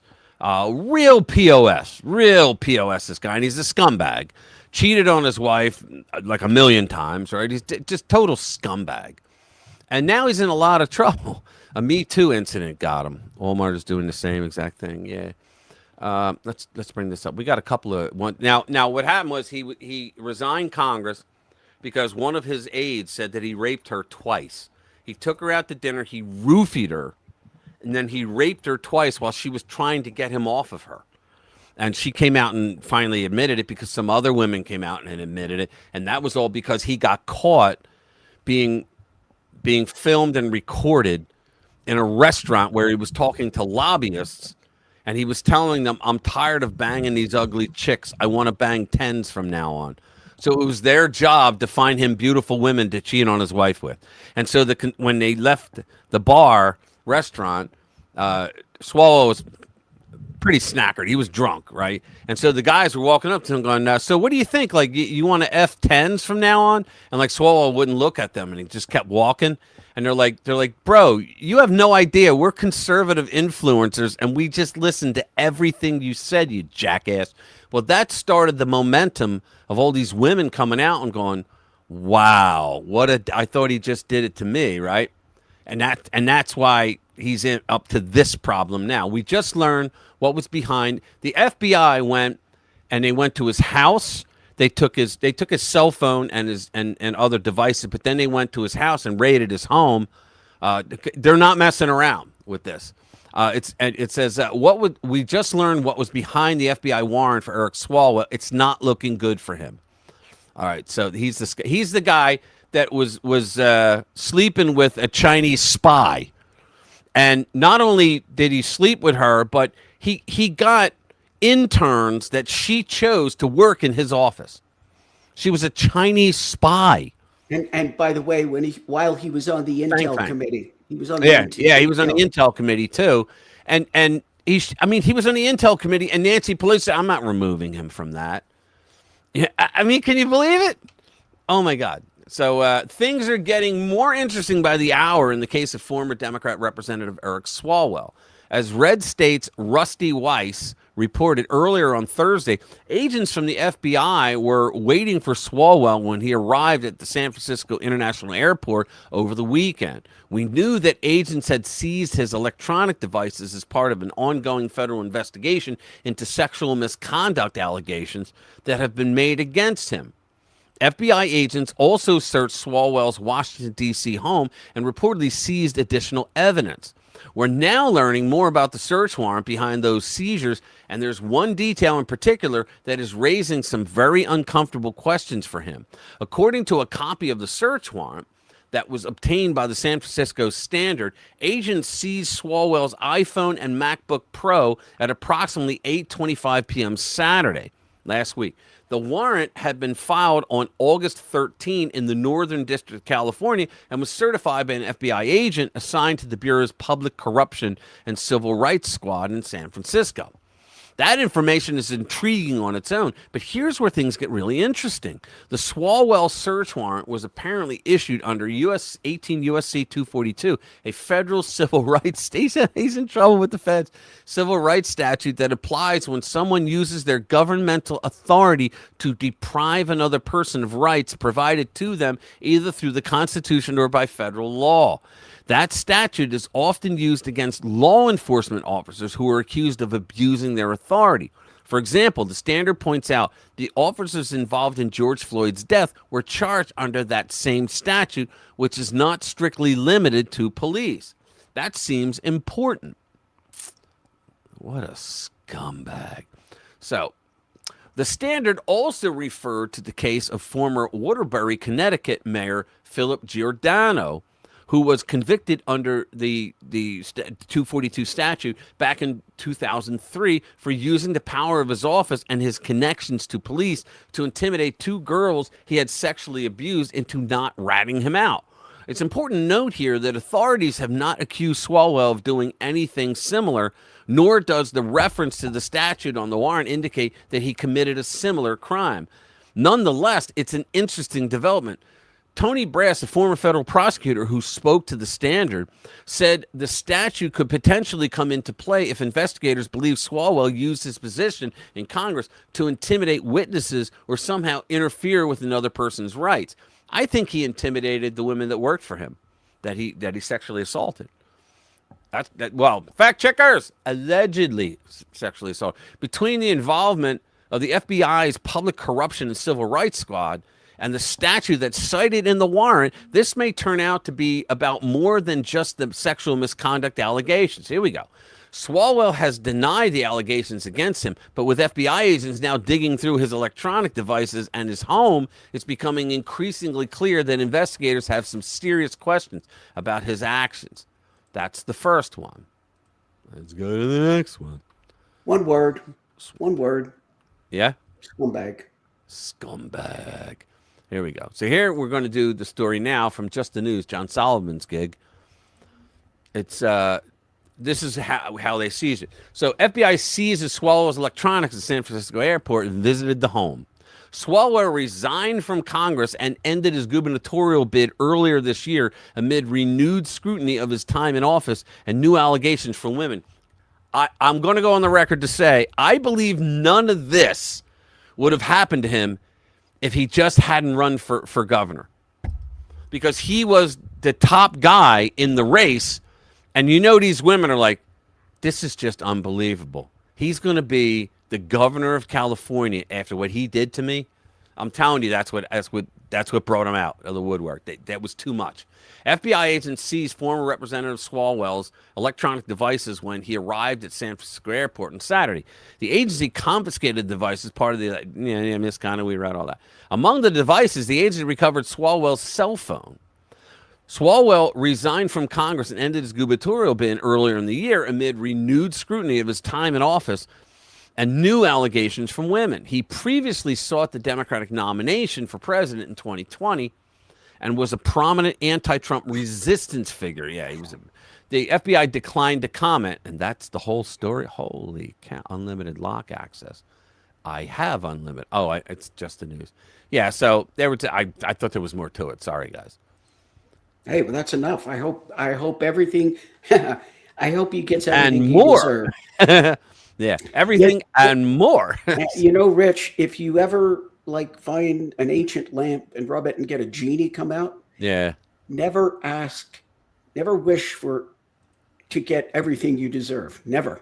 Exactly. Never. That could be a problem for you. Yeah. Well, let's do this one. Schumer. He's always good for a laugh. Yeah, he always is. It's new. Schumer awkwardly fumbles through questions about the DSA again, and AOC has to be loving it. And there he is. Communism is not dead. I'm still here. Yeah, Schumer. House Minority Leader Hakeem Jeffries, this clown right here, New York 08, and Senate Minority Leader Chuck Schumer have been very cagey anytime they've been asked about the rise of the DSA in their party. But while Jeffries has at least indicated areas where he disagrees with the DSA, he says he doesn't believe in defunding the police and having open borders, for instance. He has to say that. Schumer has been more evasive, perhaps in an effort to try and stave off a 2028 primary challenge from AOC. Oh, please. Please. No, she is actually, she would beat him. I know. Yeah. Please. No, I'm saying please. Oh, okay. Yeah. Yeah, that's right. We said in the past, we will fundraise for her. Please. Just to get rid of him. Just to get his ass out of there. I know. Who has been critical of his leadership and hasn't ruled out any future political options. For instance, here's where he was in July before DSA-backed Abdul al-Sayed won the Michigan Democrat Senate primary, yada-yadaing about how Democrats across the board were uniting in opposing President Trump and defeating the MAGA agenda. Now, remember, we did a story earlier today that pointed out correctly that the Democrats, what we would consider now, I would consider Chuck Schumer like a radical because he goes along with all of it. But now he's kind of a moderate compared to these communists. All right. So we said earlier that they're stuck in that get Trump shit. All right. All they know is, we're going to get rid of Trump. We're going to impeach him and throw him out of office. And they think people are going to go, yeah, even though he won the popular vote. Like he won the bellwethers. He won the popular vote. He won all the battleground states. They really think that they want to go through that, right? So let's see. Here he is. Democratic Socialists of America recently released their new platform. One of the things in that platform is to abolish the Senate and create a new unicameral House in Congress. Look at him trying not to laugh. Democratic Socialist candidates have been winning in races across the country. Is this something that has a place, this type of policy position? The bottom line is Democrats from one end of the spectrum to the other are going to be working to defeat Trump, to bring down costs, to go after his corruption, and to end the chaos. What corruption? What corruption, Chuck? What corruption is there? There's no corruption. That's their line. We're going to stop his corruption. He's making tons of money off the guy. He's doing no such thing. All they got is lies. Let me see. Linda Hunter, there's a profound difference between the two. If anybody needed, they would get the order done back. I should have eavesdropped into that. Yeah, Fang, remember her? Mm-hmm. Yeah. So let me see. I got a couple more. Oh, I want to do this one. They're taking in people smugglers. Yeah, this is That's the This guy is a convicted people smuggler in France, and he's applying for asylum in the UK. And they're going to take him in. That people smugglers are getting asylum in the UK, and they're just doing that in plain sight. Have you told the Home Office that you're a convicted people smuggler? I never did that. You never did people smuggling? Yep. The courts in France estimate you were the most prolific people smuggler they'd come across. You earned more than £1 million. What's the proof? What's the proof? When they arrested you in France, Why did you for me for? police were injured in the arrest. And now you're in Britain. Why are you claiming asylum? Why do you want to be in Britain? I've been here for a long, long time. Yeah, why? Why do you want to be in this country? Because I was not safe at my country, and then I came to this country. Right, but you came to this country via Look, see that? I was not safe in my country. That's why I came here. They know it. They know the spiel. France, where you spent years people smuggling. You led one of the biggest people smuggling networks. We know your past. We know your Well, past. if you know that, there was just 1 second. I'll be back. Well, no, you guys. No, I want to talk to you. We've waited a long time to talk to you. Okay. We've seen you driving around in this country in a car. Tell me what license you've got. What valid for what? For driving around in this country in a. I'm not driving. We've got Even if I photograph drive- evidence and video evidence of you driving. In other words, an illegal Muslim is lying to a British reporter. Show us your shocked face. This is my shocked face. Right Show us here. your shocked face. There you go. So let me get this straight. You're applying for asylum in England because you're a criminal in France. Right. Now you're catching on. Now you're catching on. So you're criminal in France, and Right. they want to treat you as a criminal, so you're going to apply for. Oh man. Our British friends, pay attention to this. Your government's catching heat from Trump. I'm going to play this one. This is Promethean action. These women have been doing this for like 25 years, talking about the British imperialist system where they called it rules-based order, and it's now ending. Here you go. Look, the business with the UAE, if you took the Middle East 10 years ago and you said, what flag flies over it? You would, anybody who knows anything about history would say, oh, it's obvious, the UK. It's obvious this is the relics of the British Empire across the board. And what Trump has done is completely change all that. A lot of people get hung up about Israel and Israel controls everything and yada, yada, yada, yada, but that's not really the battle lines here. No. Okay, all of that Gulf money, which is currently coming into the United States in the trillions of dollars to invest in our development, used to go to banks in London. So are you getting the bigger picture here in terms of what's really going on in this? In other words, the British government was behind all the little wars that are going on because they make money off of it. And what other? They were behind an awful lot of, for like 80 years. They were behind a lot of the globalist stuff that was going on. I'm not saying the British people love the British people, but the government was just like doing some really nasty shit. And Trump didn't like that a lot of that nasty shit was harming Americans. War. So yes, the UAE is the center of, or has been the center of, all of Iran's financial transactions. And them actually, number one, leaving OPEC, which is enormous. And number two, actually saying, we're cutting all ties, is a crippling blow, a big deal. All right, so that's one aspect of it. The Mecca Pact, this is very important. These are all Muslim nations, one of whom, Pakistan, has nuclear weapons. People always have this argument. Isn't the hidden story in the Middle East that Israel has nuclear weapons, and shouldn't other Arab nations or Muslim nations have nuclear weapons? Well, guess what? Pakistan has them. Now, is that like a balance of power game? No, it's the beginning. Between Pakistan, Saudi Arabia, and Turkey, you have the biggest moving economies in the entire Muslim world now coming together to say, as opposed to what has been true for hundreds of years, virtually, we're going to develop Gaza. And Israel has got to come along with that. And Trump has got his And he'll foot get him in too. Bibi's, you know what, essentially saying this is what we're doing here. Okay, we're doing economic development of this entire area. Because that's what Trump does. None of these states are going to be under this nonsense, which has existed since World War II, of being raw materials exporters with no capital development of the population of their nation states. And if you get that? Yep. They were the ones that created, like, they would go in and take lumber out of Colombia. They would take gold and minerals out of South Africa and all that. And they're making all the money for it, but they left those countries with nothing.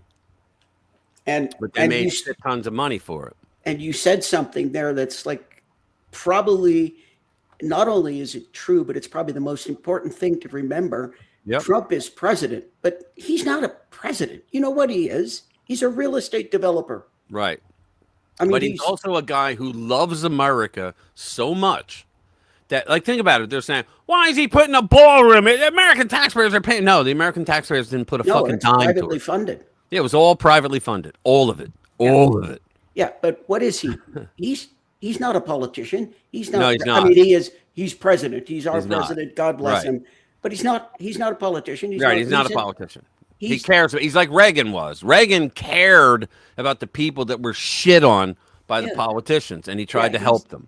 Yeah, Trump has just been more successful. Trump is a real estate developer and a businessman. That's what he is. He's not a he's not a president. But I'm going to tell you something right now. I've lived. I was born in '64, so I've lived through a hell of a lot of American presidents, and I'm going to say this, and seriously, I have no convictions against this. I think Donald Trump was the most constitutional president we ever elected. Why? Because every time, from his first term to now, every time they ask him to do something, he says, no, you have to have the Congress do that, and then I'll sign it. I'll sign it if they do it, but the Congress. Remember the time when the whole AOC did that phony photo shoot for the kids in cages? Yeah. Like, all of a sudden, under Trump, he puts kids in. No, Obama did it. You know, they all had to do it because a judge told them to. Okay? So Trump signs the executive order. He has the executive order that he's going to sign to stop the kids in cages. He turns around and he looks at the media and he goes, you people should already know this. He goes, I'm going to sign this, but I don't know how long it will last. He goes, I'm only doing it to shut these people up. He goes, because Congress has to make that law, and then I sign it. He goes, did you know that's how this works? Like, he talks to them that way. He knows more about how things work, but he doesn't. Now, let me make the point. You think Barack Obama didn't know that he was supposedly the constitutional scholar? And he was like hell. Yeah, he wasn't even a professor. He wasn't even a professor. He was a visiting teacher, right, in Columbia. But But wait a second. Barack Obama was the one that said, how did he put it? A reporter asked him something, and he says, "Yeah, and I got a pen." Right. Yeah, I got a phone and a pen. Yeah, he said that. And a pen, so right. But he anything. also argued one time, and I watched his speech before he got elected to anything. He was at Columbia, and John Lott, the guy, the famous writer. Well, he's a numbers guy, and he did that. More guns, less crime. Right, and he proved it. Right, the more guns you have in a society, like legally, the less crime you have. Yeah, it's just a fact, no matter where you live. Did you know he started off as being actually anti-gun? Yeah, he was. He was a liberal, and he had his buddy professor was also a liberal, and they set off to do research to show that more guns equals more crime. And when they found out it was the exact opposite, no matter whether you in the United States, if you live in an urban city, you live in the suburbs, or you live in a rural area, it's always the more law-abiding citizens that own guns, the less crime you have. It is a fact. It's indisputable, and he proved it. But he went there to Columbia. He saw him there, and he said he was this guy. He believed that Obama was being groomed to become a state senator and then run for president, which is exactly what happened. He said, but a lot of times when you're being groomed by the party, in order to pay your bills and whatnot, you get a job, a teaching job. They'll get it for you at a university. You get paid, and you don't really have to do a lot. So you have a lot of spare time to build your campaign, people. Right? They believe that's what that was. Let's just finish If this we out. achieve that, we're on the way to permanent peace in the area. So we're not playing the game anymore of playing religions off against one another. We're looking for stability in order to be able to do economic development. And that's really the significance of what I think that accord is and the directionality we're headed in. Right. Those women are just fantastic. Let me go to one last video. This is Joe Rogan. Just watch. Joe Rogan reacts to a teacher. It's one of my all-time favorite videos. Hi, I'm a teacher from Fairfax County Public Schools. Do you have a medical exemption? I'm sorry? Do you have a medical exemption for? I do. You've been cleared by staff. Can someone? Yes, I have. Can I have my full minute, please? I'm waiting for staff to give me a thumbs up. The medical exemption was granted. Wait for it. You know, it's actually embarrassing that you have to ask me that question in front of hundreds of people here. That's discrimination against HIPAA. There you go. I can't ask you if you're gay. I can't ask you if you have herpes. You can't ask me about my medical exemption. I can't ask you if you're pregnant. You can't ask me that question. Would you like your minute now? I would love my minute, yes. Here it comes. Longer that you wait gives these guys more time to dictate what's best for your child's physical, mental, and emotional health. Don't be afraid to speak out for your kids because they are voiceless and they rely on you. You should be afraid of them rooting for socialism by the time they get to middle school. Teachers, it may seem that our careers have come to a dead end, but I'm here to remind you we don't work for the school board. We work to mold the next generation of well-rounded American patriots. So don't give up because it is up to us. This is one of my awesome. Was that not awesome? Yeah. What were they asking her about her medical exemption? What was that all about? Well, they were just trying to, because she wasn't wearing a mask. They wanted to bust her balls. Well, yeah, I mean, obviously that, but They just wanted to bust her. Oh my God, my sister's here. What's up, sis? Checking in for a few minutes. Yeah, it's at the end of the street. Hello, everyone. Hello, goodbye. So what's? Yeah, hi, goodbye. Yeah, what's up, sis? You good? How you making out? You good? Climbed out of bed. Yeah, my sister. I won't tell her unless she wants me to. My sister's been very ill for like over a month. Oh dear. Like in bed ill. And yeah, it's bad. It's really bad. She hadn't been able to move. I mean, ugh. Well, horrible. Carrie I'll let Ann, her talk about it. Good. I'm glad. I'm glad, sis. I wish you to get better. Yeah, I'll tell you in the green room afterwards. Do you want to play another video or something? Yeah. I got one more. We got like 3 minutes. Yeah, cool. Let's see. Which one? Fatigue. Is that record high? No, this is concerning. Oh yeah, the siege. You got to hear this. Oh, Carrie Ann actually just put it up. What's that? Carrie Ann put it up. Put what up? Have a look at the text. Oh, shingles. Yeah, she had shingles, and it just freaking destroyed her. Oh, you know, shingles for some people can be just incredibly painful. For her, don't get into it, Carrie. Don't do it. Don't tell the symptoms and all that. What you went through. It was one of the most horrific descriptions I ever heard. Let me do this so we can make the time. Yeah. Let's do share screen. Yeah, this is concerning. It's about seeds. I don't know if I believe all of this, but you need to see it. Watch. We are slowly getting rid of all seeds in fruits and vegetables because once every grape, watermelon, and tomato is seedless, guess who controls life itself? No more planting your own food. Everything you eat will come from our labs. And when the last natural seed is gone, we can make them rare, expensive, maybe even licensed. Every time you pick up a seedless fruit, you're holding a future that can't reproduce. So yeah, expect more seedless everything, because the easiest way to control the world is to stop it from growing. Yep. Now, I don't know if I'd take all of that literally, but it did make me stop and think. I like seedless grapes just as much as anyone else, but somewhere along the way, we've started treating seeds like they're an inconvenience. Right. When they're literally how life continues. For me, it's a reminder to appreciate God's food the way it was originally created, instead of assuming we always have to improve it. Right. Exactly. Oh my God, that's so true, though. Yeah, I know, but think because about it. I mean, what do? We do exactly that. We go out of our way to get seedless grapes, and we enjoy them because because they're an annoyance. You got to spit them out and all that. Pam good stuff. says hi. Carry on. But yeah, shingles is terrible. Yeah. But yeah, what she said is right on. Yeah, there was a book I read. I think it was. Oh, who the hell was it? Damn, it was the guy that died. He was what the hell was his name? He was a doctor and he became a writer. What the hell? Very popular. His first book was something about a need. It was about abortion, but the rest of his books were great. But yeah, he wrote a book about how this terrorist group, there's this seed vault somewhere. I can't remember. It's been years, 20 years since I read the book. But there's this seed vault, and it's all the seeds in the world are stored there, and like, farmers, whatever, they buy it from them and whatnot, and they're the ones that germinate and all that. And so they were going to steal them all. They're going to steal them all, and like try to destroy every society on Earth. I don't know if this is what you're talking about, but there is a secure seed vault that is specifically, I think it's in Scandinavia somewhere, and it's got the security of Fort Knox. Yeah. Every seed ever grown, every country has it. They got a bunch, and every country sends them there.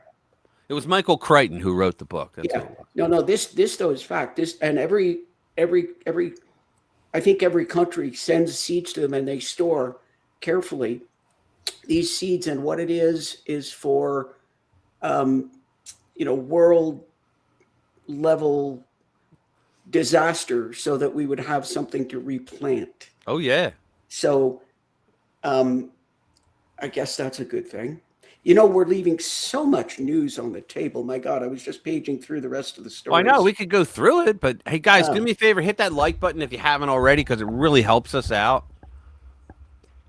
Please. Yeah, we've got at least one slacker. We got 13 viewers and yeah, there you go. Yeah. And 12 likes. So we got at least one slacker out there. Yeah, hit that. We could do one more video or story if you want. I think, my ass is calling alarm. Trump posted this. Oh, this is great. All right, ready? Here you go. We'll play this and then we'll call it a night. Okay. Trump posted this. This is actually pretty good. President Trump posted this. Check this out. I have to tell you directly and personally that I regret voting for you for Secretary of State. This is I yield back. May I respond? You may sit. Well, first of all, your regret for voting for me confirms I'm doing a good job based on what I know. Well, that's just Your a record, flippant what you statement, stand Mr. for. Secretary. Can I respond, Mr. Chairman? You may. I didn't ask. Senator, Question. please let the Secretary. I'd be happy to, but then I can respond to his.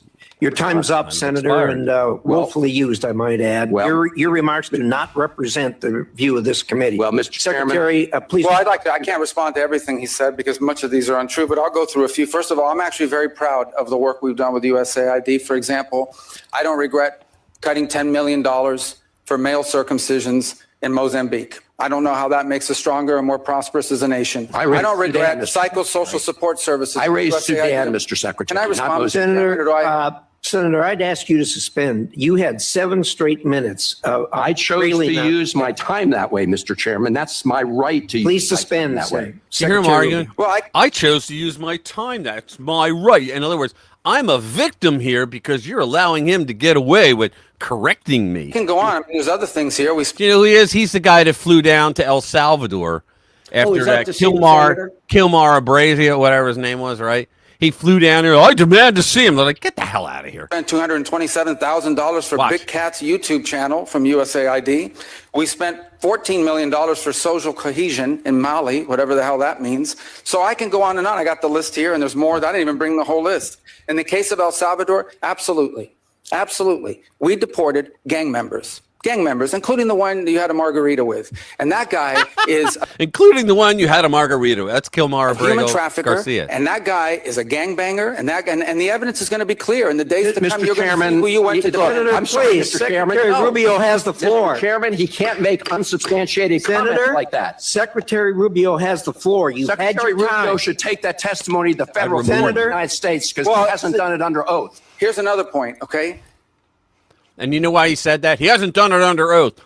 Because when you are a cabinet member and you go to testify, they don't make you take the oath. And the reason why is because you already took the oath when the Senate confirmed you. Therefore, it should be understood you're not going to lie. Right? I mean, that's how many Democrats lie, right? But that's the theory behind it. So this asshole knows that. And he's saying, hey, I got to take it to the courts because he didn't do it under oath. You know, it's like none None of them do, jackass. It's like when they said that love President it. Trump didn't take it to the committee to get those files declassified. Right, yeah, and he didn't have to. Exactly. The point There is, is a there division. really isn't a committee, and he has the power. Exactly. States, because he hasn't done it under oath. Here's another point, okay? There is a division in our government between the federal branch and the judicial branch. No judge and the judicial branch cannot tell me or the president how to conduct foreign policy. Exactly. No judge can tell me how I have to. I'm sorry to interrupt, guys, but he's talking about how that Judge Boasberg, the big annoyance, right? How he said that Trump has to stop the plane in midair heading down to El Salvador with Garcia on it, right? Kilmar Abrego Garcia, whatever, Abrego Garcia. He said he has to stop in midair, and they were like, no, you don't tell us how to run foreign policy. So Tell do it me again. or the president how to conduct foreign policy. No judge can tell me how I have to outreach to a foreign partner or what I need to say to them. And if I do reach to that foreign partner and talk to them, I have under no obligation to share that with the judiciary branch. Just like a judge cannot order me to negotiate with a foreign minister of Russia, they cannot order me to negotiate with a foreign minister or the president of El Salvador. And if I did negotiate with them, which we have responded to them, and we've told them we've had communications with the president of El Salvador, I am under no obligation under our division of powers in this country and to share with the judicial branch how I conduct the diplomacy of the United States. It would actually be counterproductive. If I started sharing with courts or frankly with the media, my conversations with foreign leaders and all of their details, no foreign leader would talk to me again and we would break trust with them. So I have complied with every court order. What I won't comply with is an order to disclose what I'm saying and what we're talking about with a foreign leader, because then they won't talk to me. Diplomacy doesn't work that way. That's why Boasberg did that. He wanted to know exactly what he spoke to the president of El Salvador did over this thug that beat his wife, is a human trafficker, drug dealer, and this asshole senator actually flew down there to demand he release him and take him back. Are you kidding me? I remember when the president of El Salvador was on the stage with Trump, and Trump said that the guy said, he goes, they want me to ship one of my citizens to go into America. He goes, I can't do that.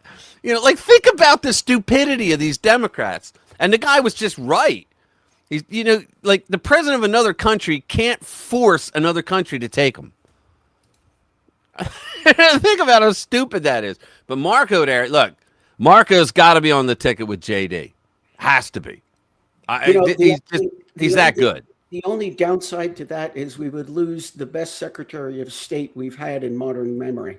Well, that is true, but I don't think he's going to be Secretary of State for the next administration. I don't think so. Thank you. God bless. Thanks, sis. No, but if he stayed on as Secretary of State for, you're right. Yeah. If he stayed on as Secretary of State for JD Vance? Vance, yes. No, I want him on the ticket. You know why? Because then because Trump already said it's going to be Vance. It has to be Vance. Okay. But I think they're going to put Marco on that ticket. If they do, they win because the Hispanics will all vote for him, right? Most Hispanics are conservative, okay? Yeah, and even if they vote liberal, they really live their lives like they'll vote for him. He's good. Hispanics will vote for Rubio, and you know what? A lot of who was it that said? Was it actually? Gosh, no, it was that the sportscaster guy. What's his name? That always talks about politics. Is I have no idea. I can't Lawrence remember O'Donnell? names. Can't remember names anymore. Liberal? Yeah, liberal sportscaster, Democrat sportscaster, and now he's not really a liberal because he's black guy. Yeah, black guy. Oh, AC or what the hell's his name? That's him. Yeah. I know who you're talking about. Yeah, and Stephen A. Smith, I think it is. Thank you. All right. And he said he would vote for Rubio. Oh yeah, of course he would. And who wouldn't? But here's the thing. You get 8 years of JD, then you get 8 years of Rubio. Yeah, and that's the reason we would want that. Yes. Because if we could pull off 8 years of JD and 8 years of Rubio, we would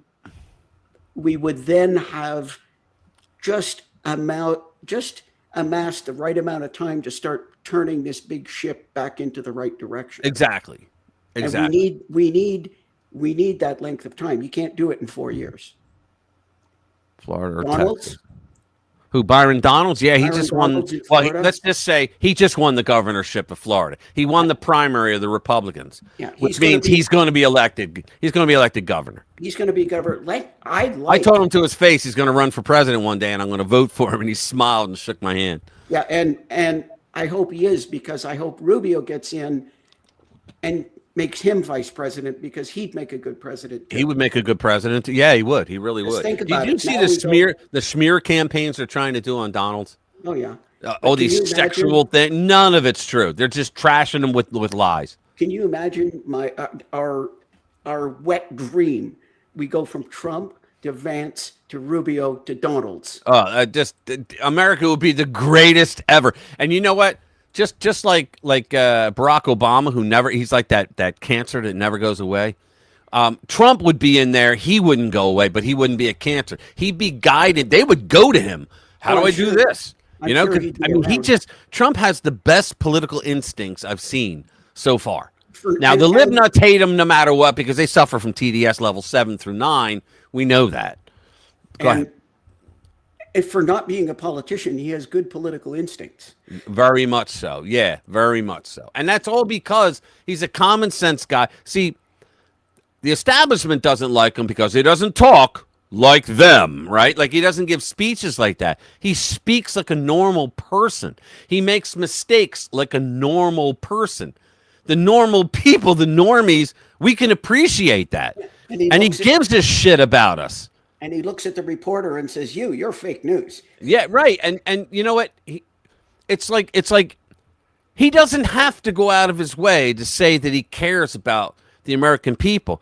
His actions speak louder than words. The Democrats, everything they trash him on is based on lies.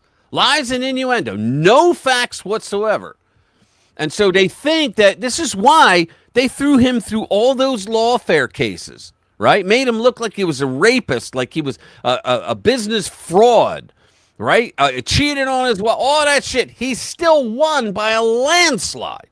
And there's still people out there like Greta Thunberg who says, oh, yeah, he's documented pedophile and rapist. Right. How dare you? Yeah, exactly. That jackass, too. All right, guys. Go ahead. Finish up. Bill Maher said, last thing. Bill Maher said that his vote is up for grabs because Trump is not on the ticket, so he could vote. He doesn't like Trump, so Trump's not on the ticket. So yeah. Who? Bill Maher said that? Bill Maher said that. Yeah, earlier when you were talking about Pauline Hanson, she's been in politics the One Nation Party in Australia. Oh, okay, yeah, and they put her in jail. Yeah. Well, good luck with that, Linda. I hope she takes it, because she Stephen A. Smith also stars in the soap opera General Hot. He does? I didn't know that. Yeah, my sister's a soap opera girl. Is that still on? Anyway. Oh, yeah. All right, guys, do me a favor. Hit that like button if you haven't already. Tell your friends about our live streams on Friday nights. Bring a friend every Friday night, please. I'll probably see most of you tomorrow night on 40 stream, unless I got to work. I don't know. Today we didn't work because the power went out. We got hit with our transformer got hit. But tomorrow I may have to work. Who knows? All right. Love you all for being here. Appreciate it. We love you guys. Thank you. Have a great weekend. We'll see you next week. Bye-bye.